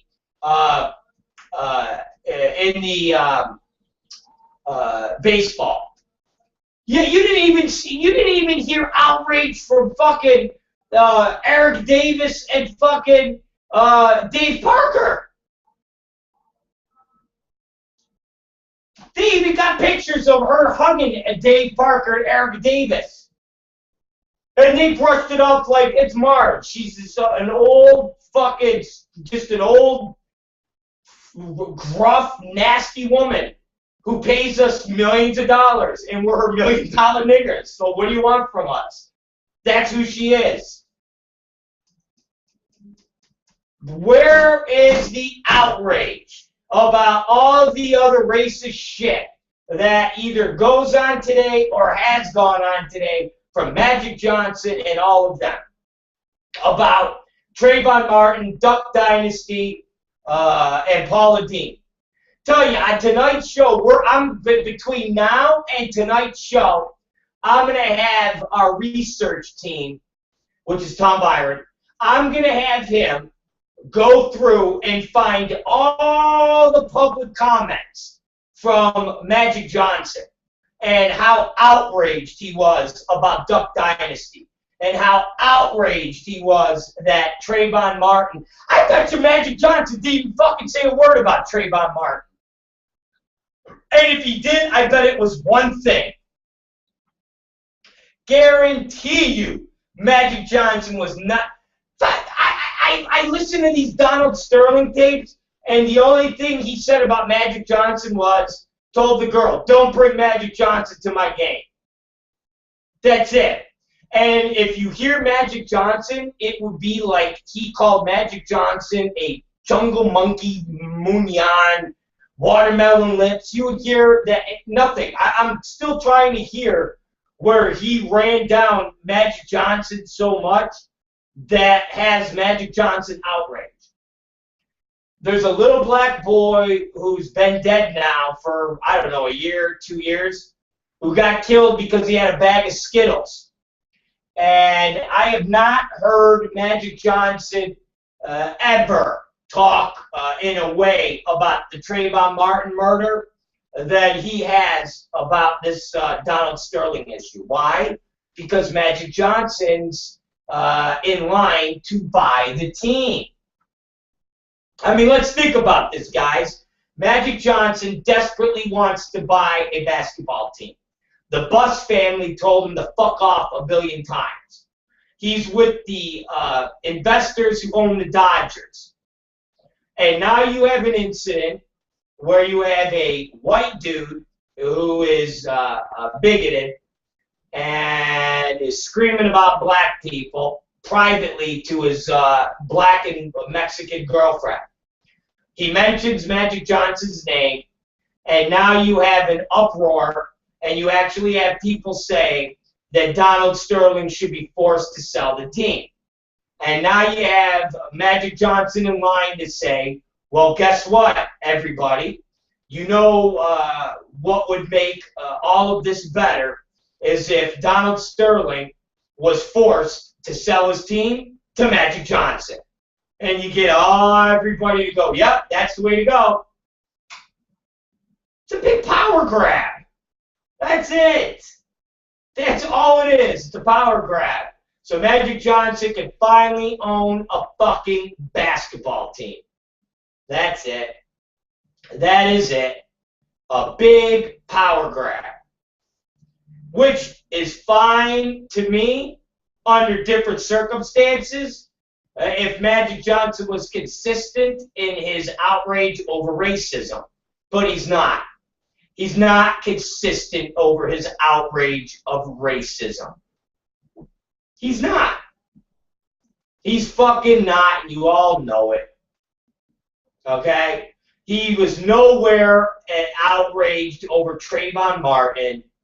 He's definitely not outraged over Marge Schott. He wasn't outraged over the Duck Dynasty guy. He wasn't outraged over the congressman calling President Obama a liar. He wasn't outraged about the Olympics and the torchbearer calling President Obama a monkey. He wasn't outraged over Paul Ryan saying that poor people, the black communities are like that because black people are lazy. You didn't hear Magic Johnson say anything about it. You didn't hear Snoop Dogg say anything about Snoop Dogg. Snoop Dogg opens his mouth because he's from LA. It's a good topic to jump on, and it's a way to get this guy to sell the team to Magic Johnson. That's it. Where was Snoop Dogg's outrage over Trayvon Martin? Where was Snoop Dogg having fundraisers and performing in concerts for Trayvon Martin? Nowhere. And there ain't no form of racism more than having a white guy shoot an unarmed teen. I'm sorry, he was armed, with Skittles. And got off and currently will do autograph signings at gun shows. That is acceptable. Again, Snoop Dogg ain't fucking complaining about that. Snoop Dogg ain't bitching about that. But he's bitching about the little dick white guy who's bitching at his girlfriend because she has a propensity to love big black cock. And she privately or secretly recorded their private conversation and then got it out to the mainstream world. And don't forget, this is the same guy that was going to get an award from the NAACP. A Lifetime Achievement Award. So you tell me, how the fuck does any of this make sense? Except for an elaborate power grab so that Magic Johnson can finally get his fucking dream and own a basketball team. And that's it. If you're going to be outraged about racism and bigotry, at least be consistent. Don't pick and choose for your own good what you will be outraged over. Don't sit there and be silent for a Marge Schott. Be silent for Duck Dynasty. Be silent for Paula Dean.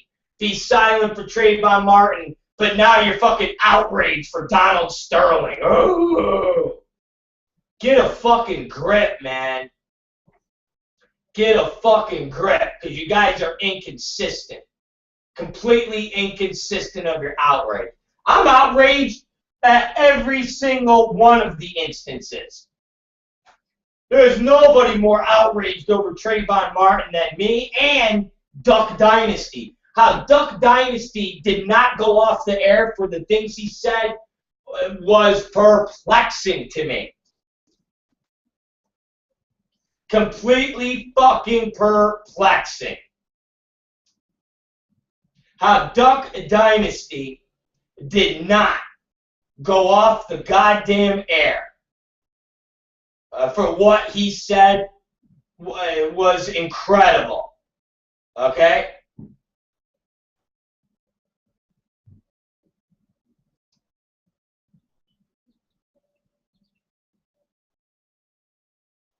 Okay?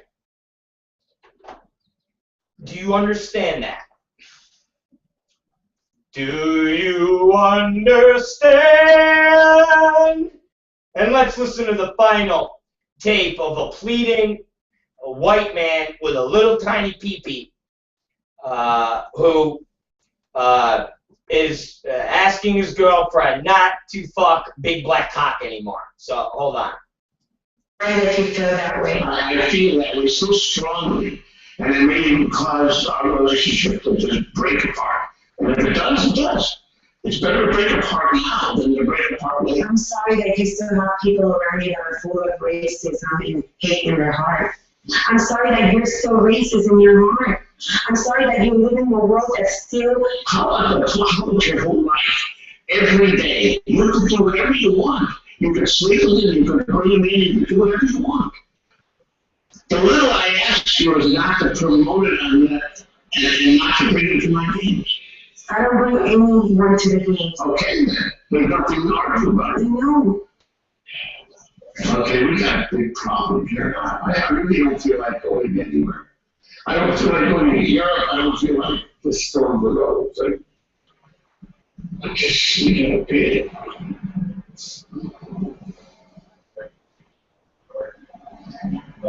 Really likes the mood that I was with. Stop seeing that person. I'm sorry, I don't have any more friends. What would you like me to do? Remove the skin color out of my skin? Is that a real issue, or are you making something up? I mean, I just don't understand what the issue is. There's nothing wrong with you or your skin color. Why are you saying these things? To upset me? Okay.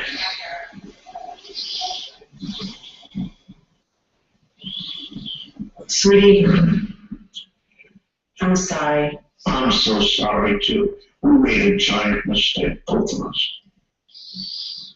Everything you say to me is so painful. Do I want you to change the color of your skin? You know how to really hurt somebody. It's just instead of saying, I understand. I don't understand how you can have so much hate towards minorities. I don't have any hate. I love them. I cannot understand Why would you say how a person like you who's elevated, who's here, still feels above the world, and you can't even be seen with someone in which is considered of a different skin You color. can be with me all day long, all night long. I can't believe that a man who's educated, a man who's a scholar, a man Well, who's... believe it and stop talking about it. Let's finish our discussion with the period, okay? We're not making any good points. You can't believe this man. That's all I am. I'm not a good person in your eyes. If I was a good person, you would say you wouldn't say, I can't believe this. I can't believe that. What am I But supposed you're all to lies. say? I love them. Look at this negativity coming from I you. love everybody. I'm just saying, you're not a fucking instrument, man. You don't have to have yourself with walking with black people. You don't have to. If you want to, do it. If it's white people, it's okay.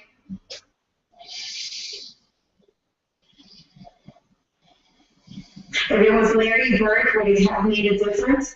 You're just a big fighter. I could see who would live with a woman like you. Who would want to live with a woman? All you ever wanted to do is fight. You're a born fighter.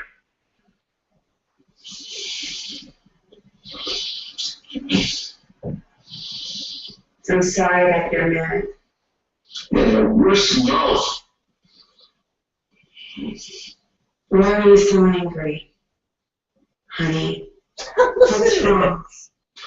Well, why did you bring up Larry Bird? What has he got to do with it? You can walk all night long with your sisters and your family. I saw someone I admire Magic Johnson. Okay, good. I'm sorry. Okay. He's made a lot of changes for his community, for the world, for the people, for the minorities. He's helped a lot of people. Why are you forcing this down my throat? I'll finish talking to you. I have nothing more to say. And I took a picture with someone I admired. Go ahead. And he happens to be black, and I'm sorry. I think it's nice that you admire him. I know him well, and he should be admired. And I'm just saying that it's too bad to admire him privately and during your entire fucking life, your whole life admiring him, bring him here, feed him, fuck him, I don't care. You can do anything, but don't put him on an Instagram so the world has to see it so they have to call me. And don't bring him into my games, okay? I've never thought, I don't know him personally. Please leave me alone, please, please. I'm sorry. And this, I mean, come on, man. So this is, think about, so Trayvon Martin gets fucking murdered, gunned down, and Magic Johnson maybe says a sentence about it, but he's outraged. Outraged. When reports came out that. I have nothing more to say. And I took a picture with someone. And when people were like, oh yeah, he was talking shit about Magic Johnson, so pissed off. I'm like, oh shit, what did he call him? A fucking AIDS infected fucking monkey, what did he call him? Listen to what he says. Admire him, fuck him, do whatever you want. I admire him. Just don't bring him to my games. That's the outrage. Wait, just listen, I love this. Listen to this guy. And he happens to be black, and I'm sorry. I think it's nice that you admire him. I know him well, and he should be admired. And I'm just saying that it's too bad to admire him privately and during your entire fucking life, your whole life admiring him, bring him here, feed him, fuck him, I don't care. You can do anything, but don't put him on an Instagram so the world has to see it so they have to call me. And don't bring him into my games, okay? I've never thought, I don't know him personally. Please leave me alone, please, please. I mean, that, again, now, if you just heard that portion without any of the other stuff, I would hear it as somebody saying, hey, I own the Clippers, and he's Mr. Lakers. I don't want my girlfriend to appear to be hanging around with my Magic Johnson. I don't want my girlfriend to have the impression that she's hanging around with a winner and I'm the owner of a loser franchise and this guy wants to buy a team. I'm not going to have people call me up and bust my balls. Do you get it? That is, but he's a great man. Yes, he's a great man. I admire him too. You can do whatever you want privately. You want to have him come over and fucking jerk him off in the fucking your salad and eat some AIDS? Go ahead. But don't fuck him and hang out with him in public, so I got to have my balls busted by everybody and their mother. Do you get it, dummy? So, would that have been acceptable to Magic Johnson and everybody? Seriously, the people that are outraged, would that have been acceptable? Because that's all I heard. I didn't hear him talk any racism towards Magic Johnson. I didn't hear him talk about any racism toward Magic Johnson. Not one fucking iota. I did not hear any racism towards Magic Johnson. And Magic Johnson is acting like, oh my God, this guy showed up with the entire Clippers team wearing white hoods so that they could string him up. They fucking Magic Johnson is so outraged. Yeah, he's outraged because he sees an opportunity to buy the fucking team. And to me, if I was Donald Sterling, you know what I'd say? No problem, assholes. No problem. I'm going to sell the team. I'm selling the team at the highest fucking price, and I want all cash.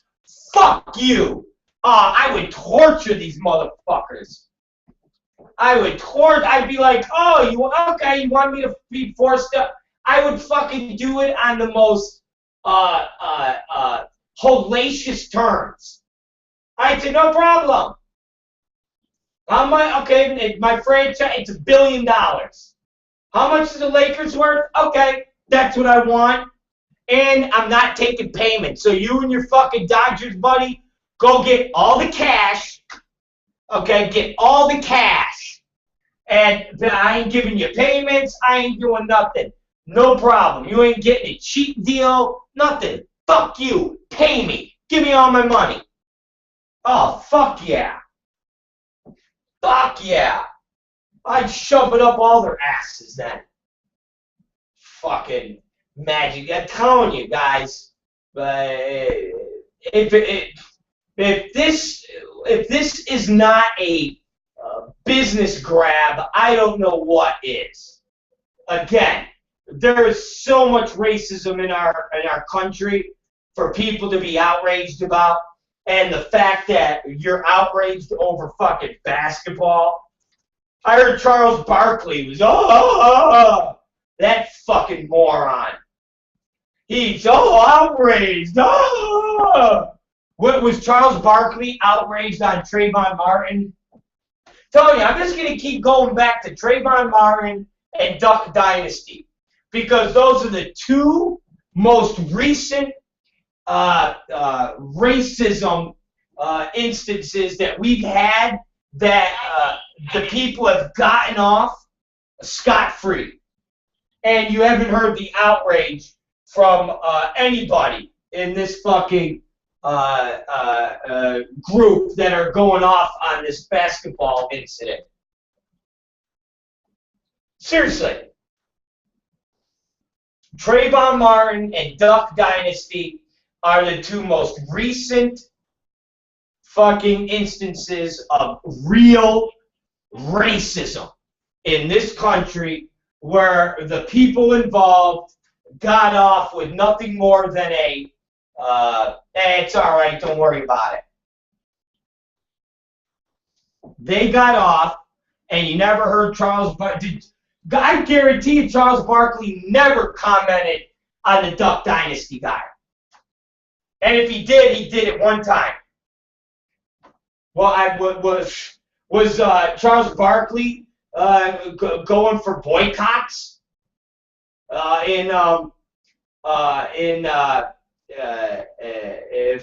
Duck Dynasty people?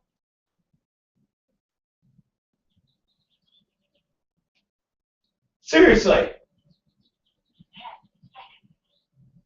I haven't heard one fucking person of this group, okay? I haven't heard one group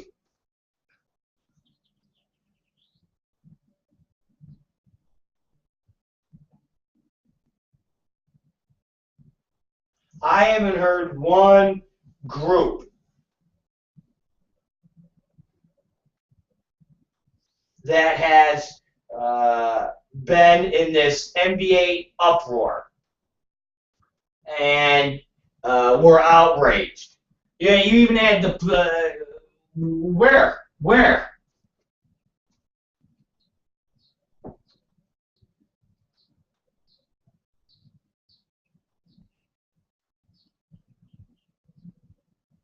Think about it. Michael Jordan is calling for action. Michael fucking Jordan. Where was his words on Trayvon Martin? Where were his words on Duck Dynasty? Huh?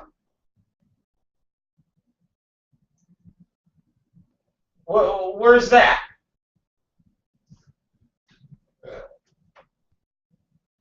Where was that? Exactly. If we're going to be outraged, Mr. Celebrities, about racism, at least start at a place where real racism occurs and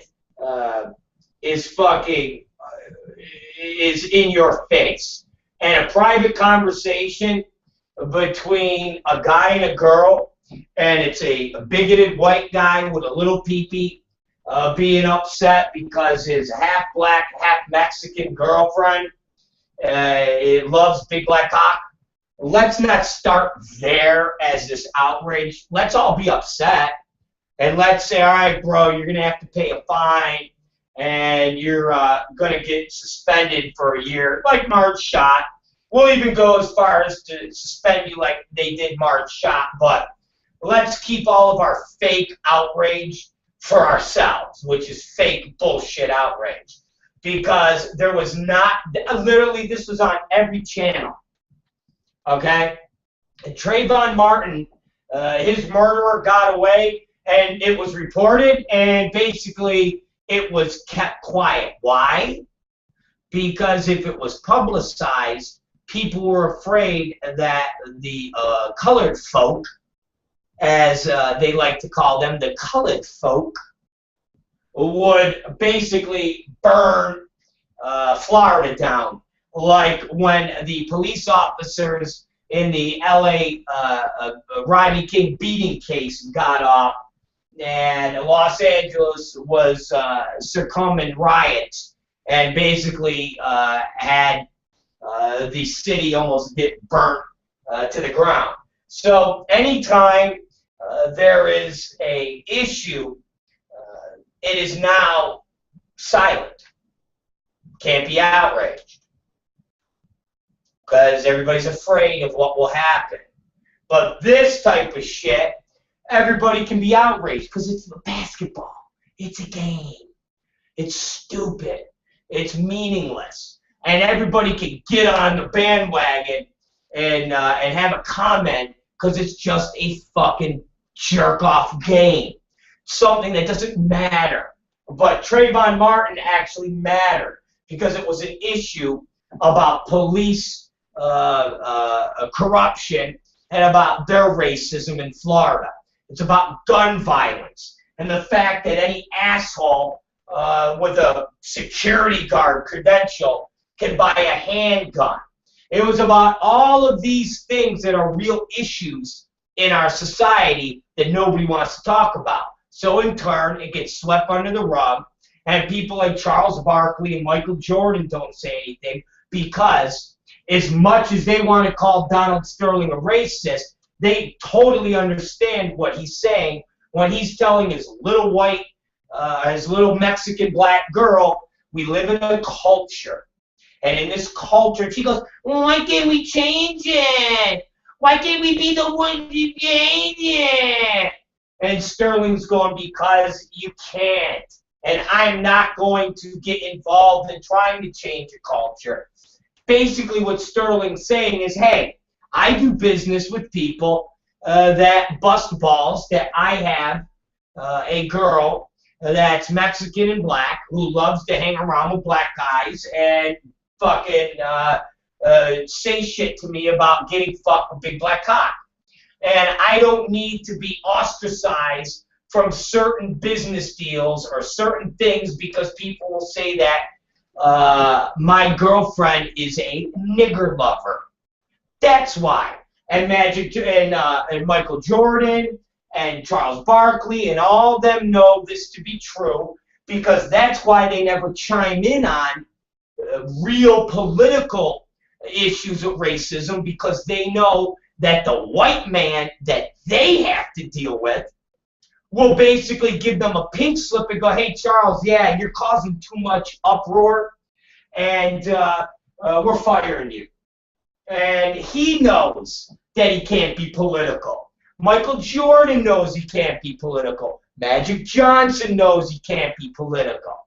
What they can be political about is when a basketball game has a racism somewhere that they're allowed to speak on, that they feel comfortable. But other than that, they don't speak. So they do the exact same thing that Donald Sterling is telling his girlfriend that he doesn't want to get involved in. Well, why do you gotta be this way? Why can't we just change the way the world is? And he's like, cuz, that's not the way the world is. That's not it. And Magic Johnson will tell you that. And that is why Johnson and Jordan and these prominent black guys don't get involved with Duck Dynasty. That's why they don't get involved with fucking Paula Deen. That's why they don't get involved with fucking Trayvon Martin. They're not going to get involved. Are you going to hear them say we should boycott Florida? We're going to boycott Florida, how they treat minorities? 2 instances of minorities getting fucking murdered by white men in Florida and nobody giving a fuck. You think they're going to say boycott Florida? Fuck no. Because they got to do business with people in Florida. They got to do business with corporations out of Florida. They got to go and announce basketball games in Florida. Charles Barkley ain't gonna. Oh, Charles Barkley's the biggest fucking. He's the biggest fucking kowtow to white man there is, man. Charles Barkley, shit, does fucking credit card commercial. Who do you think owns those credit card companies? The fucking racist white Jewish man. Donald Sterling, the white, old, Jewish, racist man. Those are guys that own credit card companies. Those are the guys that own these fucking big banks. And Charles Barkley ain't gonna fucking say boo to them, but he'll say boo to the guy that owns the shittiest fucking basketball team in fucking America, the Clippers. Yeah, let's go after them. Yeah, okay. That's an easy target. Why don't you go after the fucking people in Florida for what they did to Trayvon? Go after fucking the big corporations that let Duck Dynasty exist. Yeah, I guess none of you want to do that, do you? No. Because you know those people are tied in with people that will fire your asses. Those are people that are involved. Fucking Michael Jordan. This fucking guy's involved with so many white organizations. He ain't gonna do anything to rile the feathers of some fucking. Because you know how many old white Jewish motherfuckers feel this way that Sterling does? You know how many people feel that way? That they experience lots. Okay?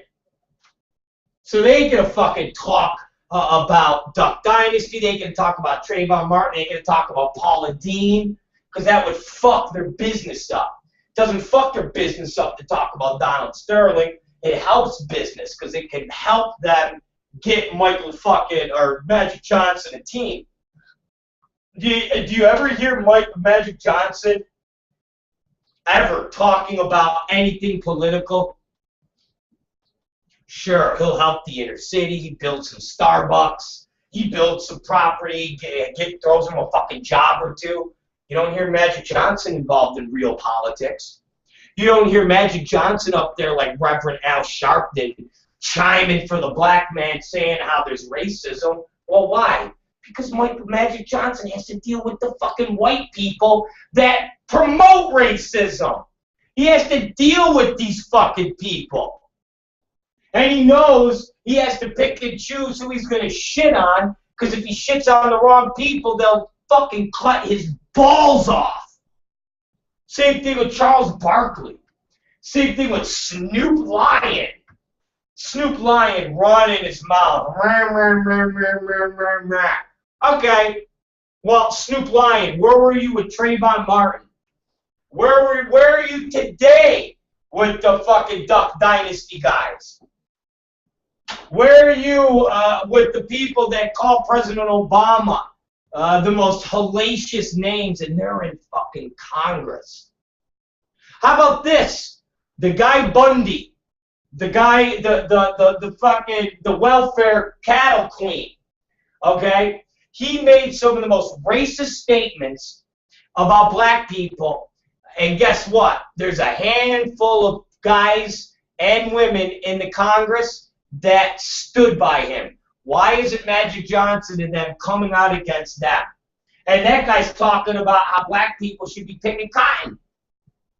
Why? Because Magic Johnson and Snoop Lion and Charles Barkley and all these guys, Michael Jordan, they can't do that because politically it would fuck them up in other business deals. Because some fucking old rich white guy, rather he's a Jew or Gentile, an Italian, will go, hey, Michael, you can't be screaming about that issue. Well, why? Because such and such and such and such is involved with such and such and such and such, and guess what? It'll fuck your deal up with such and such. And he goes, oh, okay, better not do that. Oh, can I go and yell about the Sterling guy? And they all go like this. Yeah, go ahead. You can bitch about him all you want. All right, I'm going to go bitch about him. And so that's what they do. Okay? That's what they do.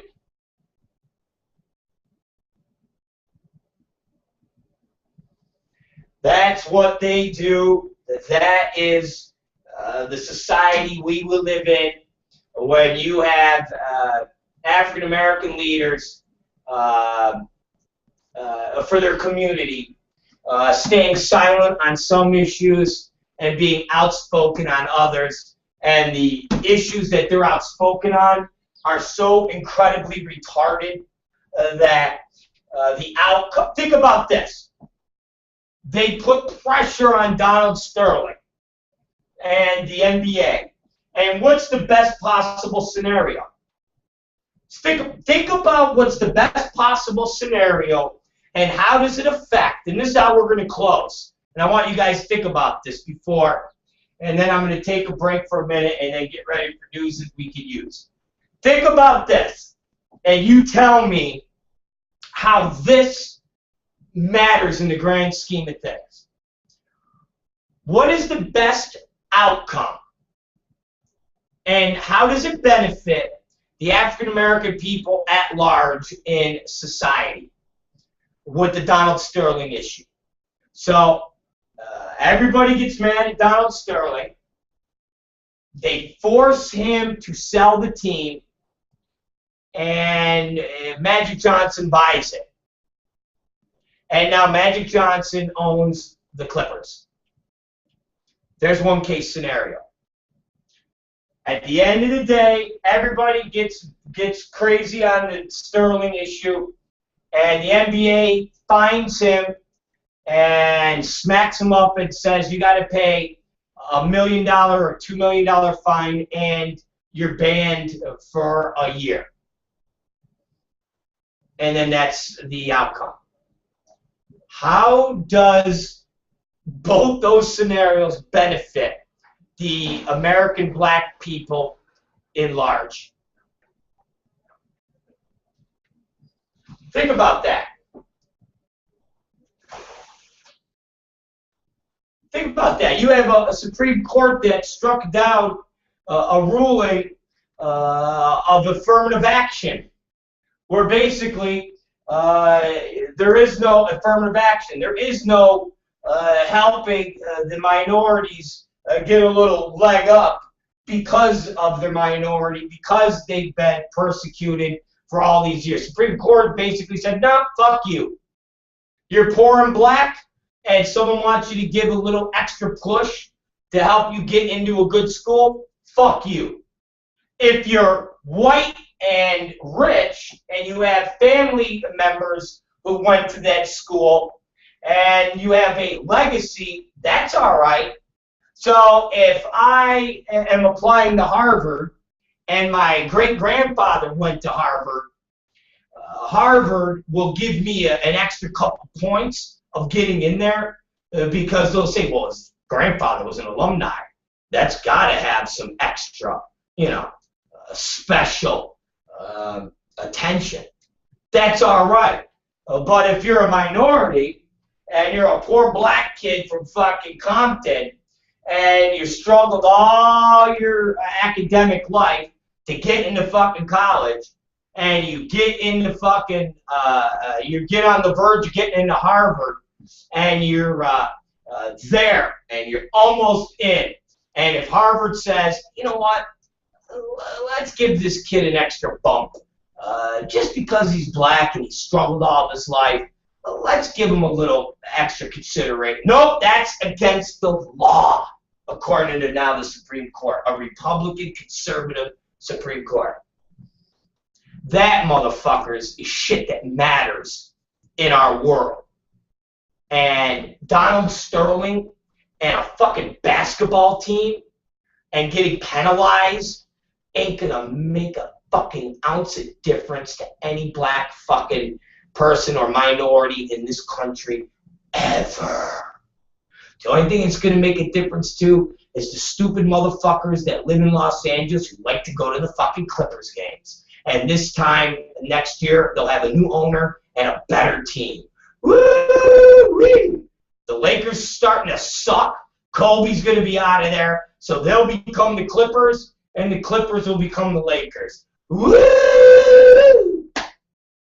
Big fucking deal. But going after the Trayvon Martin case and actually making a difference there, you actually could have changed the lives of African Americans all across this country.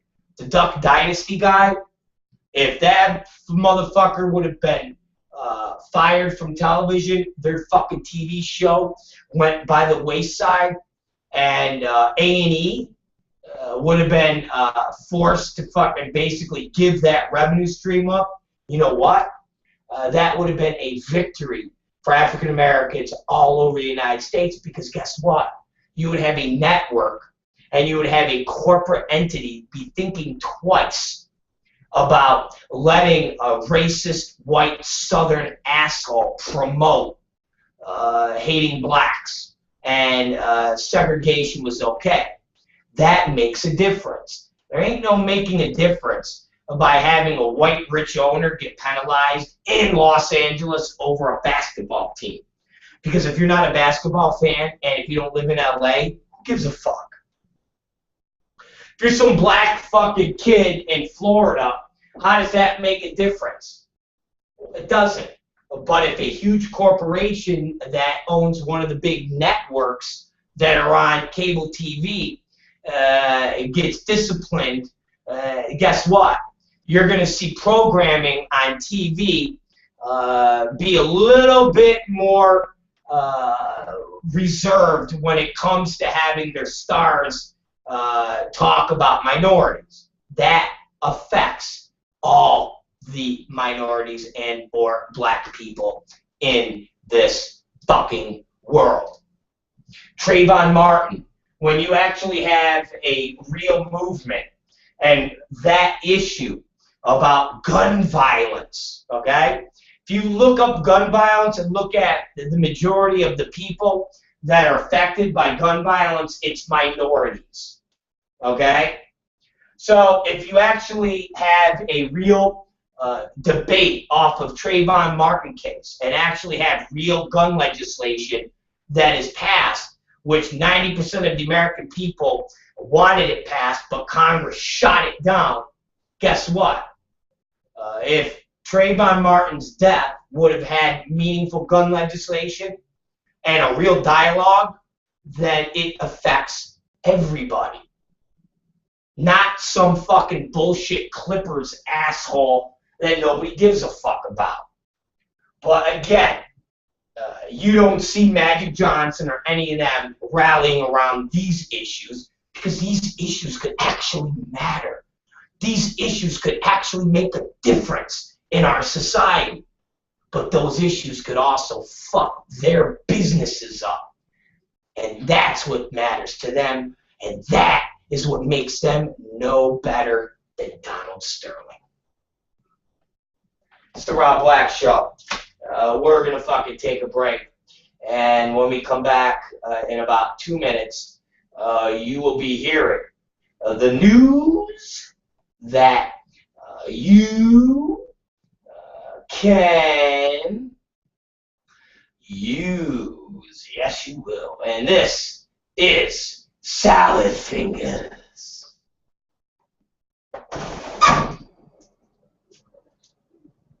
Do I get salad fingers? Yeah. Hello. I like rusty stones. I like to touch them. The feeling of rust against my salad fingers is almost orgasmic. I must find the perfect spoon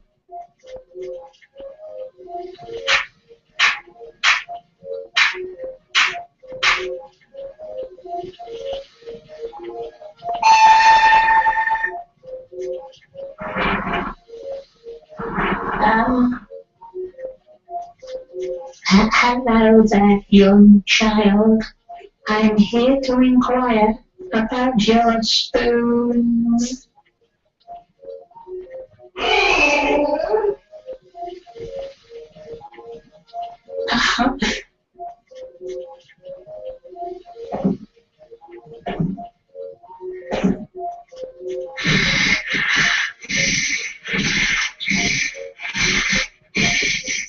Might I ask where you keep the spoons?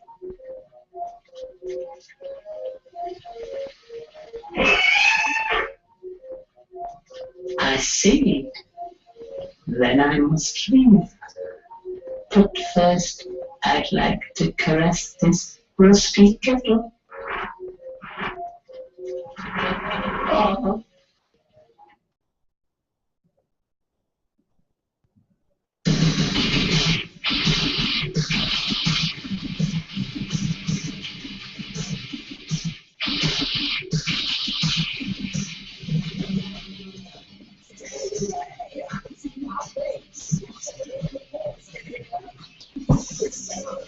And I want my forget I'm fairly put up here. Pop full of winos in my old age, you don't care. Ain't no brace the boat in our hair.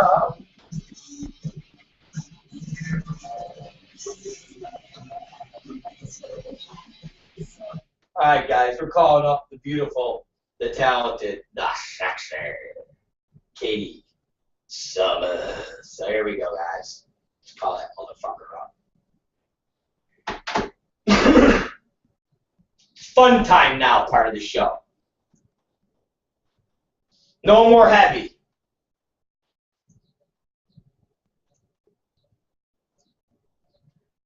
Is this Katie Summers? This is Rob Black, ladies and gentlemen. Those of you who are watching this on YouTube, you need to switch over to adultfyi.com or therobblackshow.com so you can see the most beautiful girl in the world, and her name is Katie Summers. Ladies and gentlemen, I am here to present you the one, the only, the new lies that you can use with Katie Summers. Take it away, Katie Summers. Give us the news that we can use.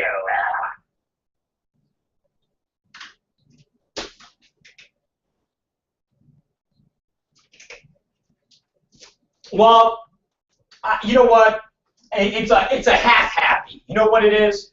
I enjoy when we don't have to talk about fucking porn all fucking day, and we could actually talk about real issues and politics and things like that. So we were able to kind of talk about issues that are going on in the world that everybody's talking about. So it makes it makes the show become real and not just talking about Axel Braun doing porno or Mike Saab fucking animals. So yeah, I like talking about real stuff and actually having and developing a real show, and it's not just some fucking porn piece.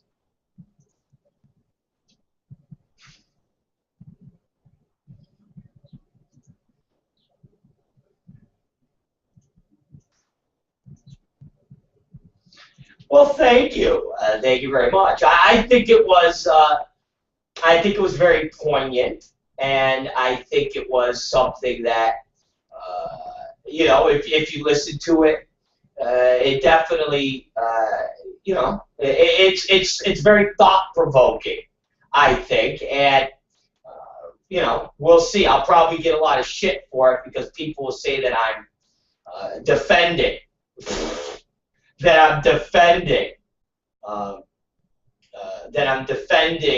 The racism, but it's furthest from the truth.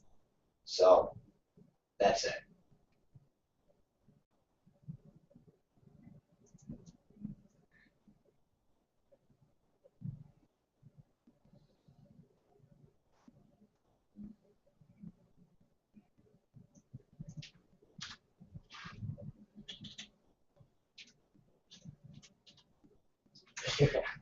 Exactly. Yeah. Exactly.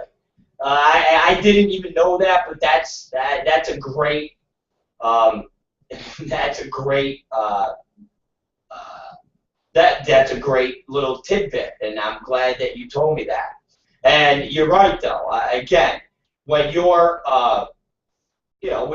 when you're waving a Confederate flag and you're a politician, that is far more extreme and far more racist than what is going on with the Donald Sterling issue, because to me the Donald Sterling thing doesn't fucking matter. But a politician, whether it's a mayor or governor or senator, practicing racism, that matters, because those people influence public policy. Donald Sterling doesn't influence public policy. The only thing he influences is having a shitty Clippers team. And who gives a fuck? If you're not like I said, if you're not a basketball fan and you don't give a shit about the NBA, then all this shit that's going around about racism with this owner doesn't matter to you, because it doesn't affect your life. But a fucking mayor promoting a flag that says "I love slavery," that does, because that son of a bitch, A, is the mayor of your town, and B, could eventually become a senator and have influence on a national political scene. That is a big deal. Not some stupid fucking owner of a basketball team arguing with his fucking half-mixed girlfriend about big black cock.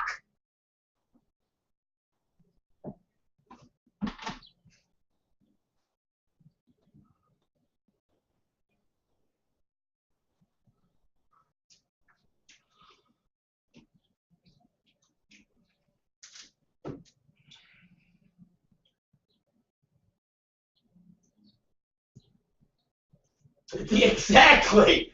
That's really what it was. It was like, hey, stop being a fucking whore and banging around with all these fucking big black cocks.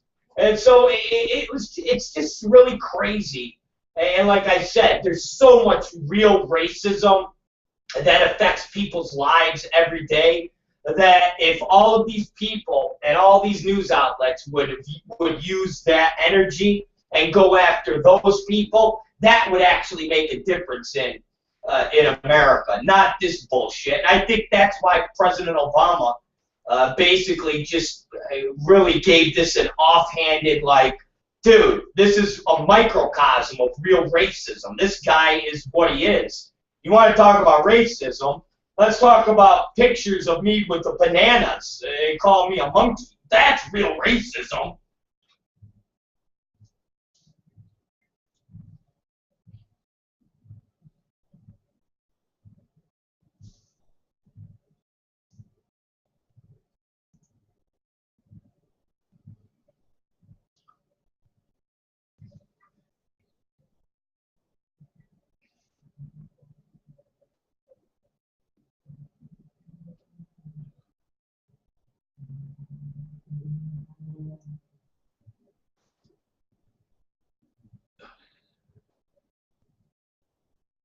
Yeah, I mean, he's way more of a bigot than a racist. You know, and like I said, he's your typical old, rich Jewish man. I mean, really, that's what he is. You will find people like that, because believe it or not, old white Jews are very racist. And it's not, and I take that back, not racist, but bigoted. They come from that era of, because remember, old Jews, their concept is to have a completely Jewish state, and to have a Zionist regime of being, remember, old Jews believe that they should only marry each other. Remember, Benjamin Netanyahu, his son and him are getting a lot of shit because his son is dating a non-Jewish woman. So Jews practice racism a lot. I mean, the concept to have a completely Jewish state, The concept to have all the Jews go back to Israel and live in that state, only them, to only marry Jewish women. That's all. I mean, if you were somebody that said, well, I only believe in white people marrying white women, you know, white men marrying white women or white women marrying white men, someone would say you're a fucking racist. But a Jew says, I only believe in a Jewish man marrying a Jewish woman. That is part of their culture, and they're able to get away with that. But there you go. This is an old Jewish rich man who believes that fucking blacks should be with blacks, whites should be with whites, Jews should be with Jews, Mexicans should be with Mexicans. He even says it. He says it. He says blacks I feel different about blacks. Whites feel different about whites. Mexicans. He even says it. So to me, it's more of an old, rich Jew who is practicing his own culture, and that being Jews should be with Jews and marry Jews, blacks should be with blacks, and if you're going to mix, you do it privately on the down low. Just like all the Benjamin Netanyahu people, where they said, why does the kid go out and flaunt that he's dating a fucking non-Jew? They even say it in the press, in the Jewish fucking newspapers out in Israel. It's the same concept. This isn't some fucking racist lunatic that's in Congress. This is some fucking bigoted old Jew who owns a basketball team, who's arguing with his Mexican black girlfriend about big black cock in public. And that's what everybody's outraged over. And they're not outraged over Trayvon Martin getting killed for Skittles. It's crazy. It's fucking crazy. So...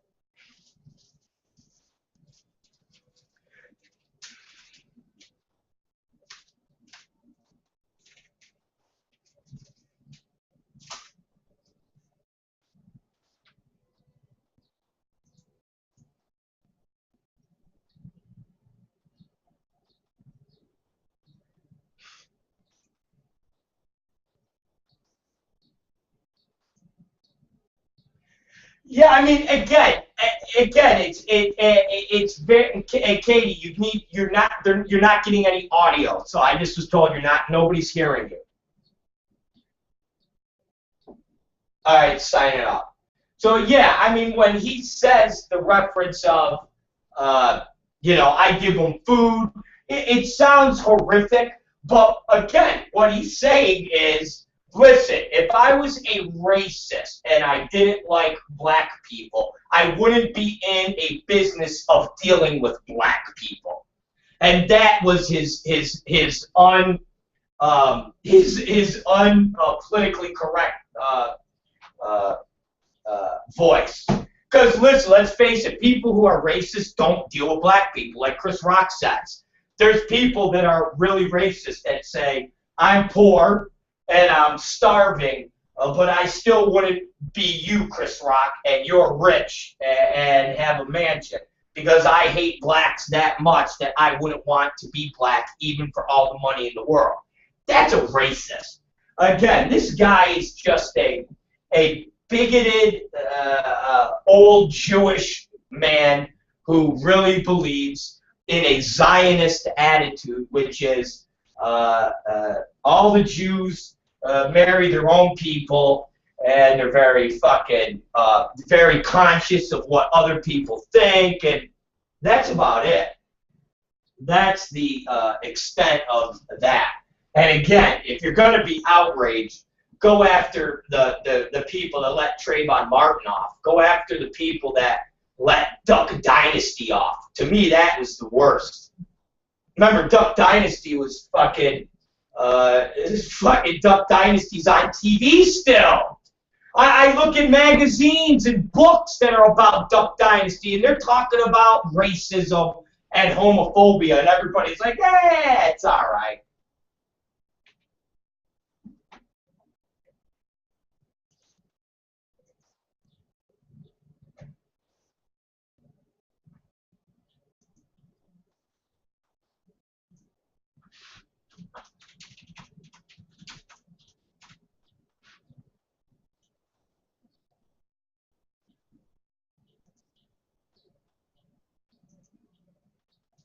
Yeah, I mean,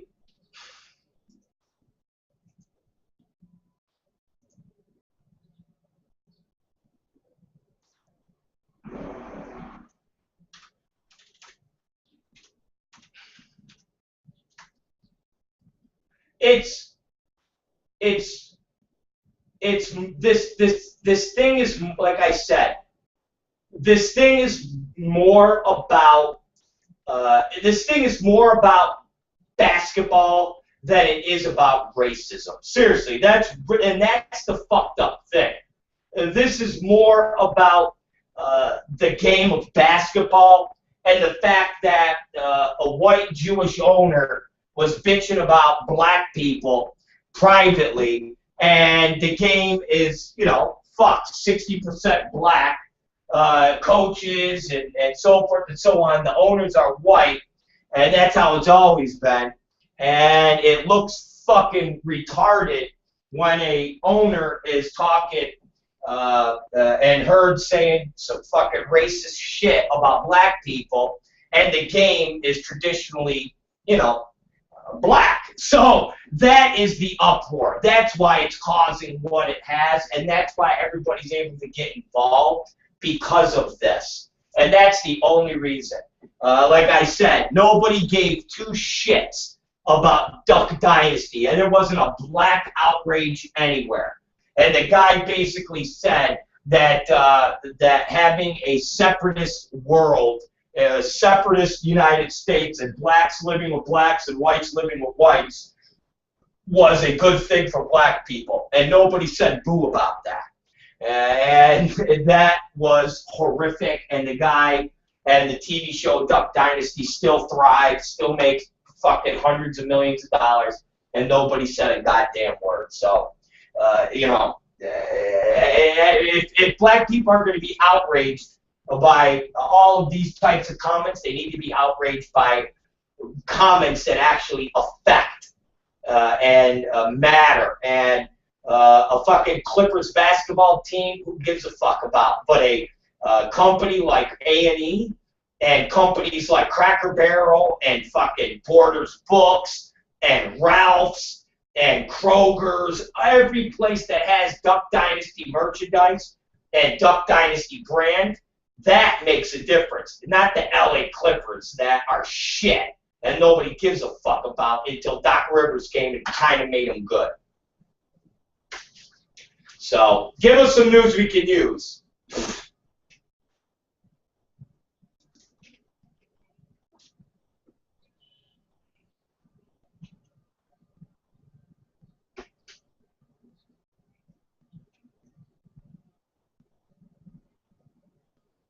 Auschwitz.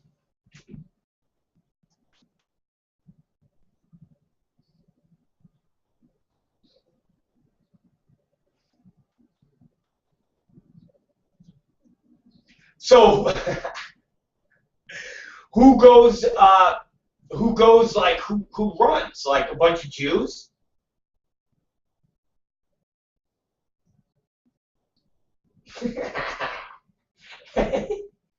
And where do they run?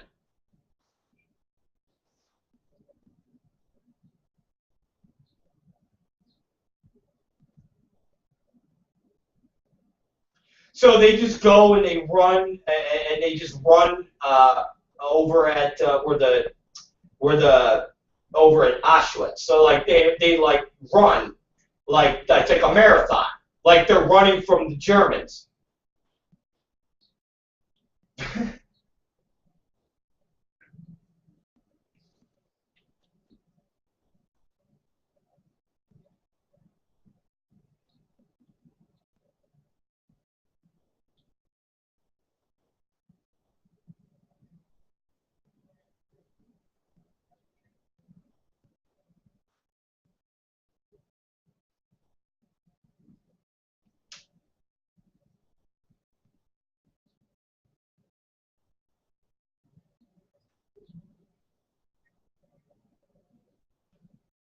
Yeah, you got to do the Jew voice. Give me the Jew. Oh, Jesus.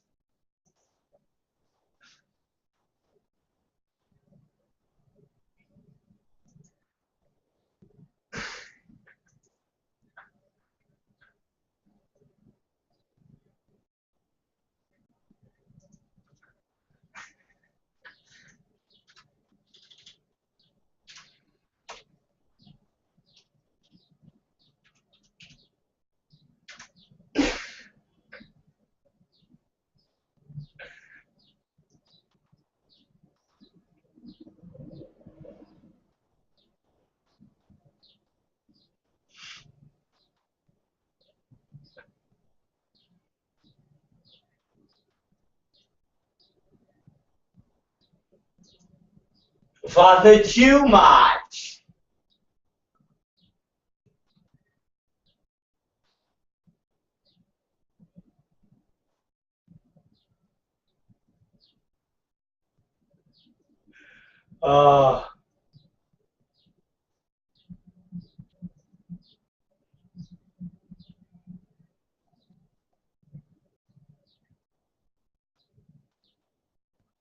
Uh, that's funny.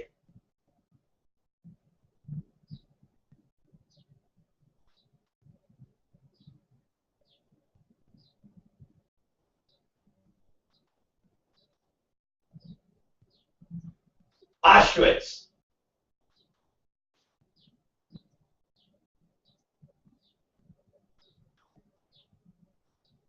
Yeah, Auschwitz is a city in wherever the fuck it is in Germany or something like that. Big, where it was the place of one of the big death camps.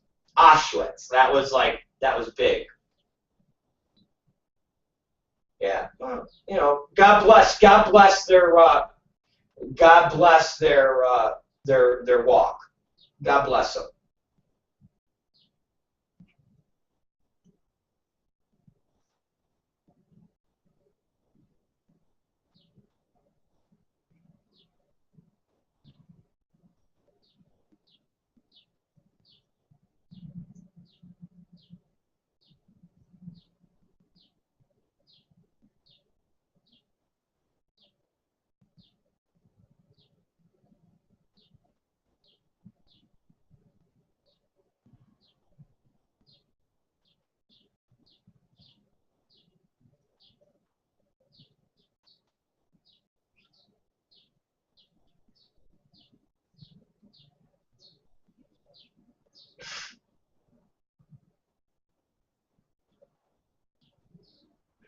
Oh, I love it. I love it. All right. Well, okay. Rock and roll. Give me another any other cool Jew any other Jew stories?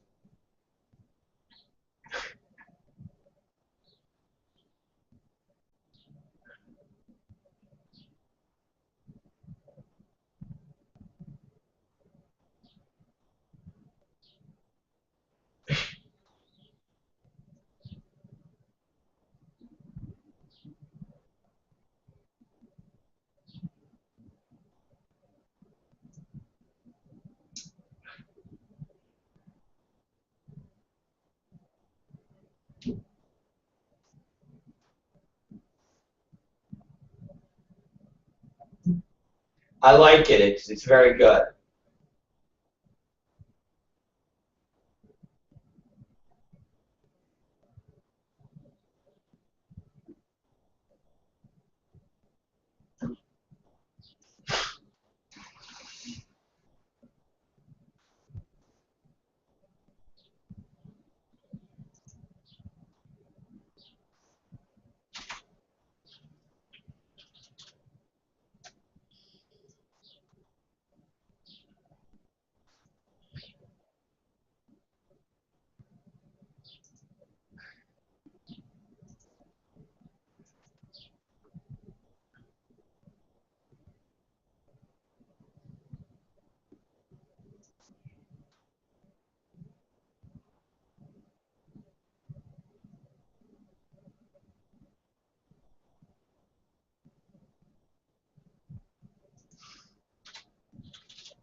Oh, that's so funny.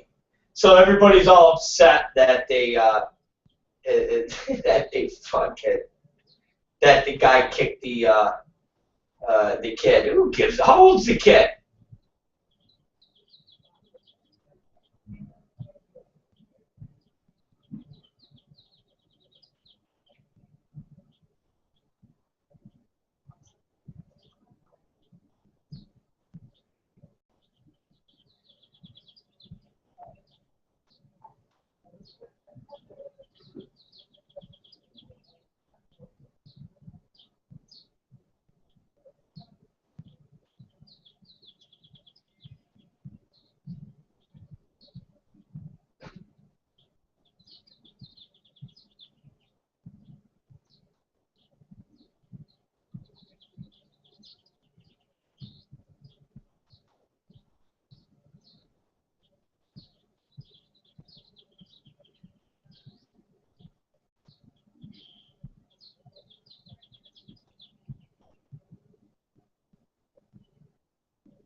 I love it. I love it. All right. Well, I think it's funny. Yeah.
Oh man. All right. I'm down. Give me something else.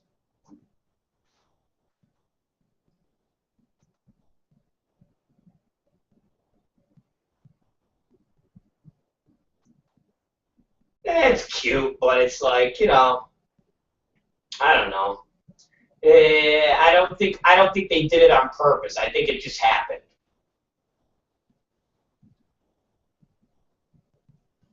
Well, the protection. I think it was just a natural instinct.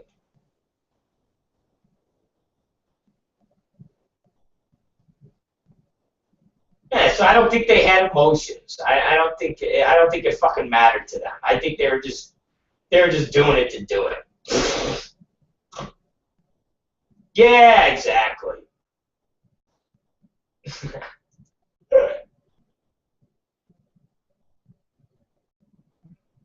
Oh jeez. Here we go. Oh jeez. No, I'm just when I hear there's this boy, he's 23. I'm like, oh no, here we go. Here's something bizarre.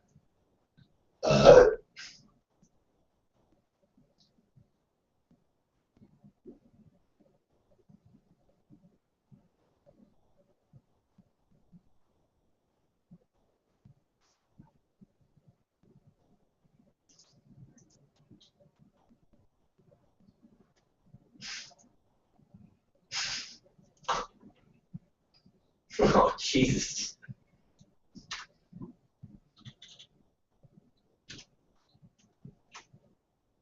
Okay.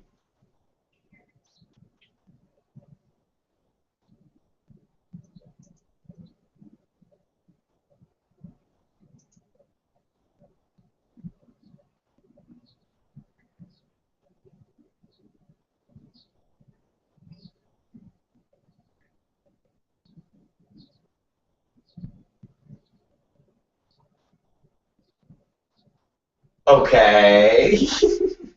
Yeah, but who the fuck's this guy got to run against? You know, he's probably running against, um, uh, he's like, who's he running against? What's the real likelihood that this kid is gonna win this Senate seat? Like, is it just more for publicity, or is he really gonna fucking? If he is he really running to where he has a shot to win, and he really has Democratic backers that are going to pump millions of dollars into his campaign?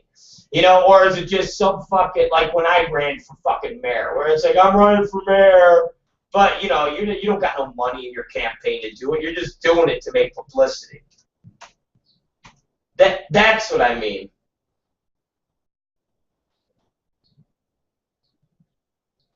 No, that nothing. I just said that's what I mean. That type of thing. Is it real, or is it just, publicity? Is that all it is?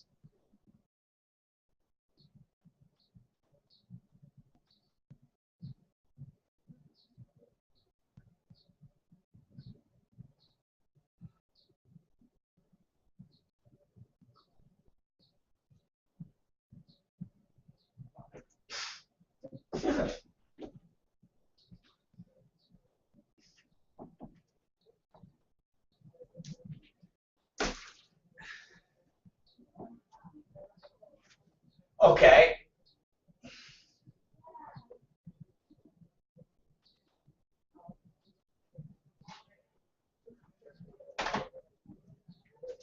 Okay. Now here's the thing though that I'll throw that concept out the window on, because well, like you said, and like he said, well, I'll have the gay vote, and I'll have the AIDS vote. Well, you know what? Hillary Clinton didn't win to be president, and you would have thought she would have had the woman vote. So you actually had women who didn't vote for one of their own people. So, A, don't be so sure that all the gays are going to vote for this kid. And B, how many fucking gays do you think are in Florida? You think there's more gays that outweigh a Republican or a Democrat? You act like the whole state of Florida is fucking gay. It's not like it's San Francisco.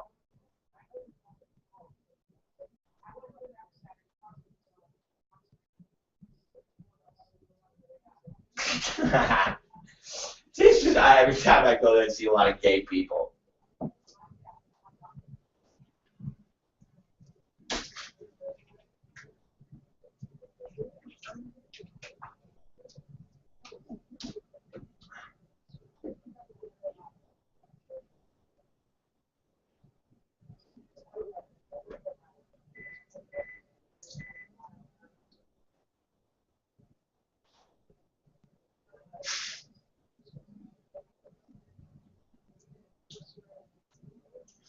All right.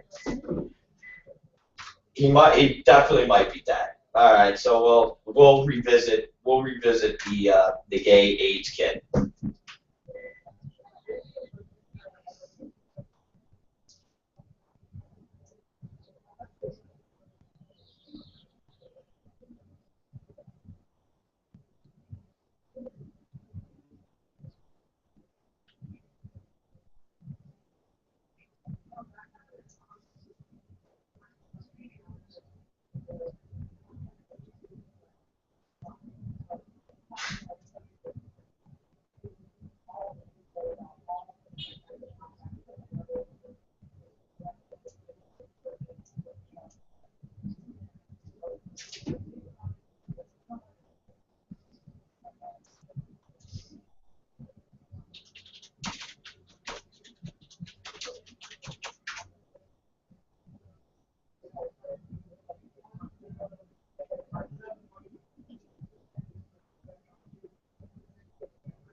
That's yeah.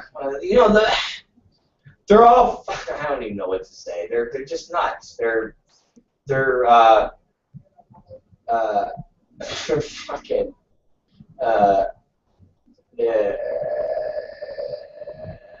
it's fucking they're fucking nuts. They're racist. You know they're racist nuts. So again, I don't know. What would he? They're racist nuts. Dude, that's all I can say about them.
So you think when you're old you should get a pass?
Okay, you're funny.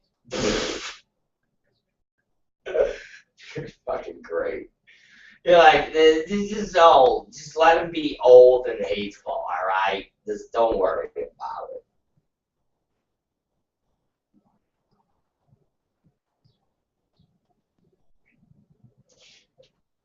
And then he died. And then he died. All right. And then he died. All right. Give me something else.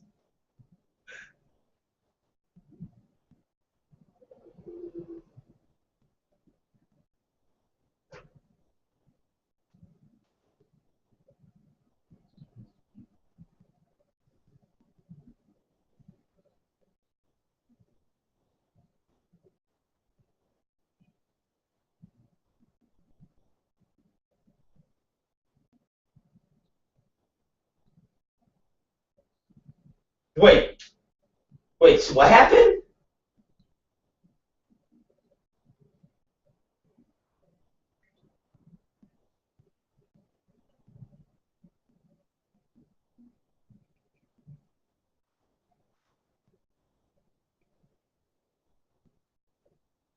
Oh my.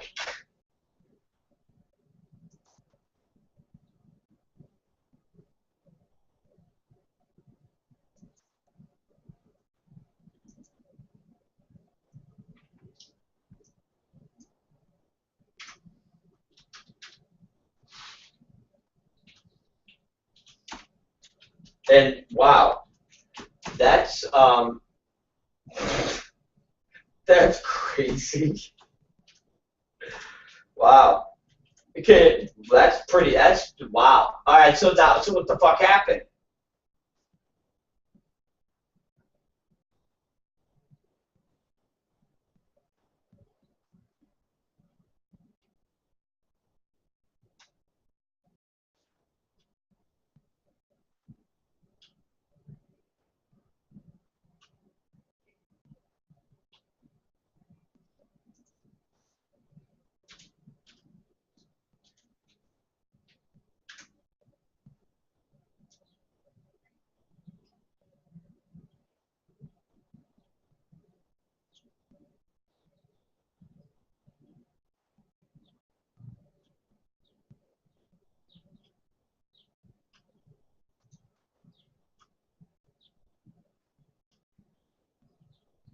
Man, this is crazy.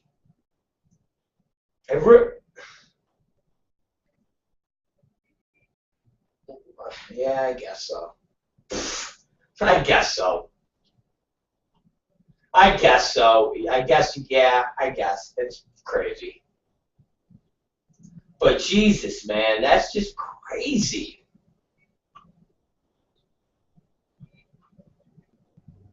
Yeah, fuck, man. That is definitely, um, yeah, that's just fucked. And anytime you hear of like a student going and killing a teacher, it's kind of fucked.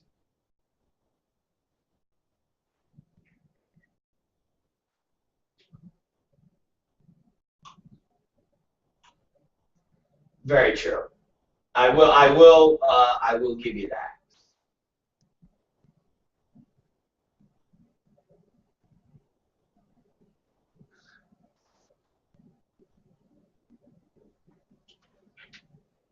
That's horrible. Horrible, horrible, horrible, horrible, horrible. I don't know. Who? Oh shit. George Clooney got engaged, everybody.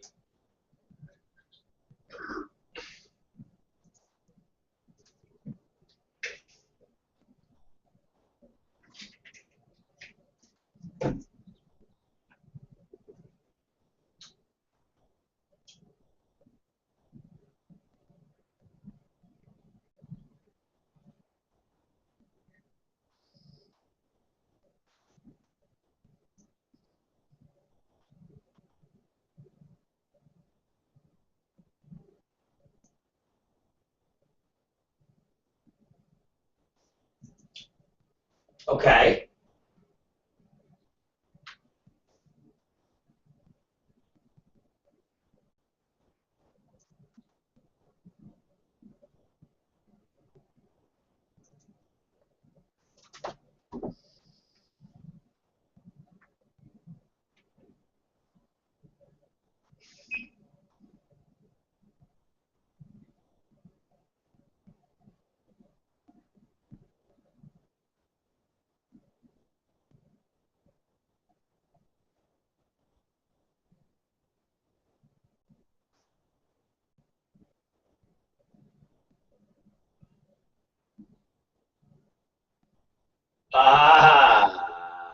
Yeah, I mean, that's pretty fucking,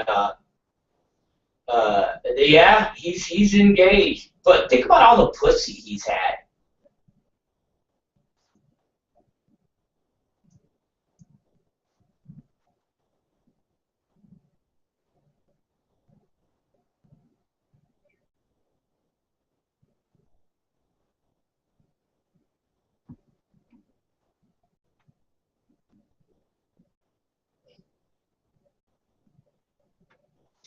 I love it, man. I love it. It's fucking George. Maybe he's just time. Maybe he's just ready. He's just ready to like just chill. What do you?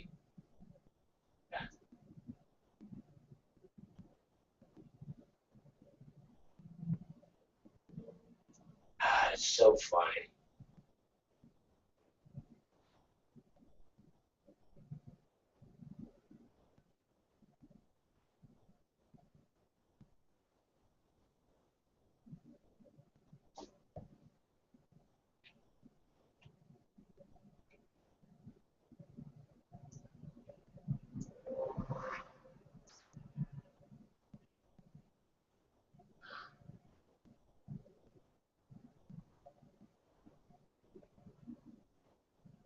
So what is she? Do you think she's hotter than the other girls? Yeah, but not. I haven't really examined her.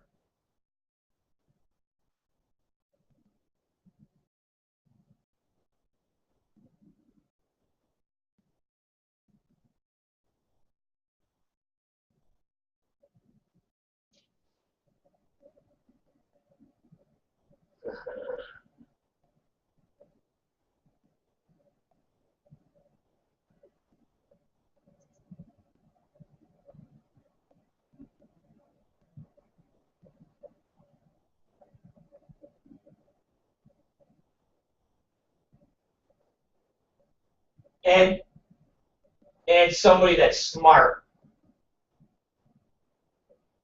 I think that's his. I think that's his biggest. Uh, I think that's his biggest thing.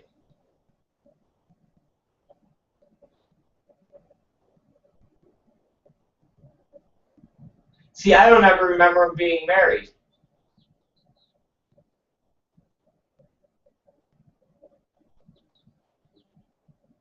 Wow. See, I don't fucking remember him being married at all.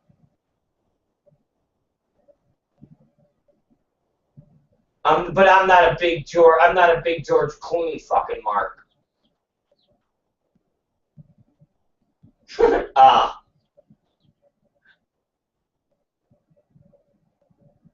Oh yeah.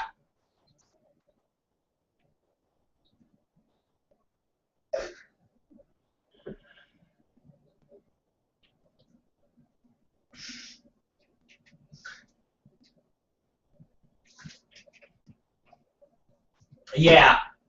If it was Leo, I'd be all down. I'd be all down for Leo. Yeah. I love it. All right, what else you got? It's 3:13, my love.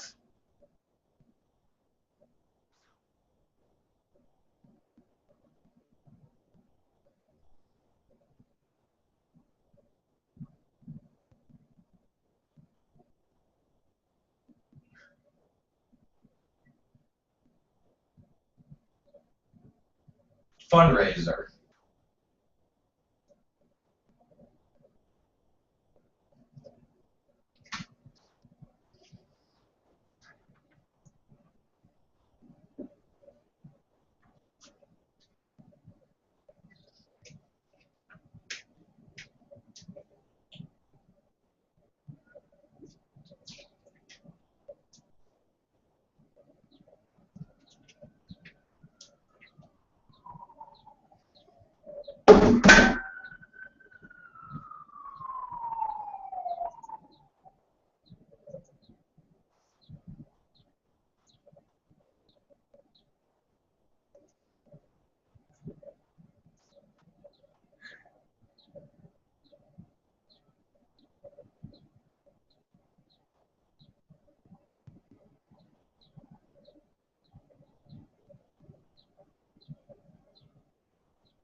Oh, that's so funny.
Well, she's just, well, she knows that she has no real political career anymore, Sarah Palin. And so now she's more just a, see, you wouldn't remember because you just started kind of getting into the real nitty gritty of politics since you've been with me. But there was a guy by the name of Pat Buchanan who ran for office, and he's a Republican, real extreme Republican, and he had a promising career as a far-right Republican, but he was taken seriously. But then he would go off the rails and say really racist shit to the point where now he's nothing more than a caricature of a real right-wing Republican. And that's basically what Sarah Palin is. So she's become the woman version of Pat Buchanan. Just somebody that started out in politics where people were like, oh, this is going to be the Republican shining, knight in shining armor. And then as they got more into the political world and started speaking for themselves, God, thank you, babe. People realized they were kooky. Like Pat Buchanan used to work for presidents, and he was a speech writer. So he was behind the scenes. So you could deal with Pat Buchanan. He would do policy. But when he decided he wanted to run for office, and people were like, tell us what your views are on this, that's when he went off the rails, and people were like, wow, this guy's a fucking racist. This guy is an asshole. Same thing. So Sarah Palin's just become that Republican lightning rod that if you want some wacky Republican to say something fucking wacky, you just get Sarah Palin and say, hey, what do you think about immigration? And she's like, I think we should build a fence 90 feet tall, and if they get under the fence by burrowing like little moles, we should drown them. And you're like, oh, God, okay. And she has a bunch of right-wing nutty Republican assholes. They're like, yeah, drown them, yeah.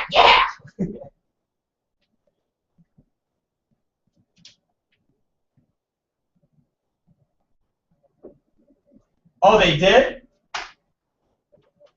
Oh. Yeah, Captain, let me tell you something. During the election, and like I said, you weren't into it then, there's a scene where she's talking about, beating Obama, and she's, when she was running for vice president with McCain, and she's giving a speech at a turkey farm for Thanksgiving, and in the back of her is somebody killing a turkey, and they're shoving the turkey in like the machine that like cuts its head off. So she's talking about American values and how Obama's a bad guy, and behind her somebody's killing a fucking turkey, and the guy's like waving at the camera, and then he's like killing the turkey and looking, nodding his head like, yeah, Sarah. And you see the turkey's feet dangling in the air, and people were like, is this girl this clueless that her people wouldn't be like, all right, we can't have people killing turkeys behind you while you're trying to talk to the American people. So it was crazy. She would do crazy shit like that, man. Crazy shit. So that's Sarah Palin. Anyways, it's 3:20 p.m. You got one more thing for us before we sign off and call it a day. Oh, listen to you. How's your new computer working out?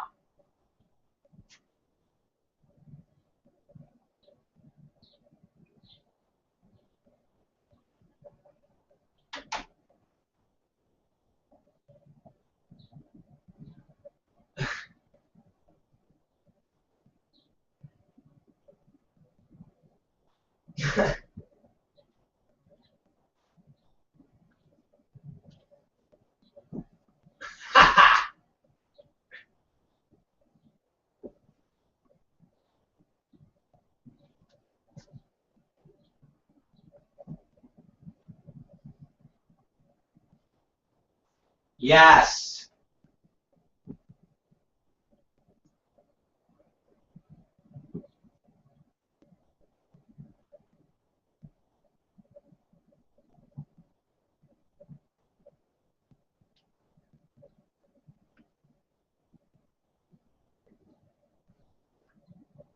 Oh, that's funny.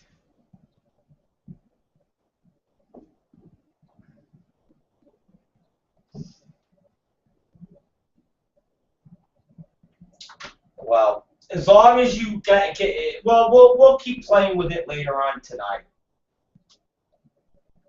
All right, Katie Summers. It's been great to have you here on the news that you can use. You are amazing, and everybody go check Katie Summers out on live cam. Katie, tell them where you're going to be.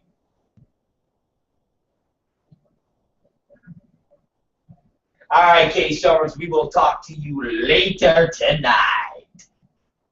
Au revoir.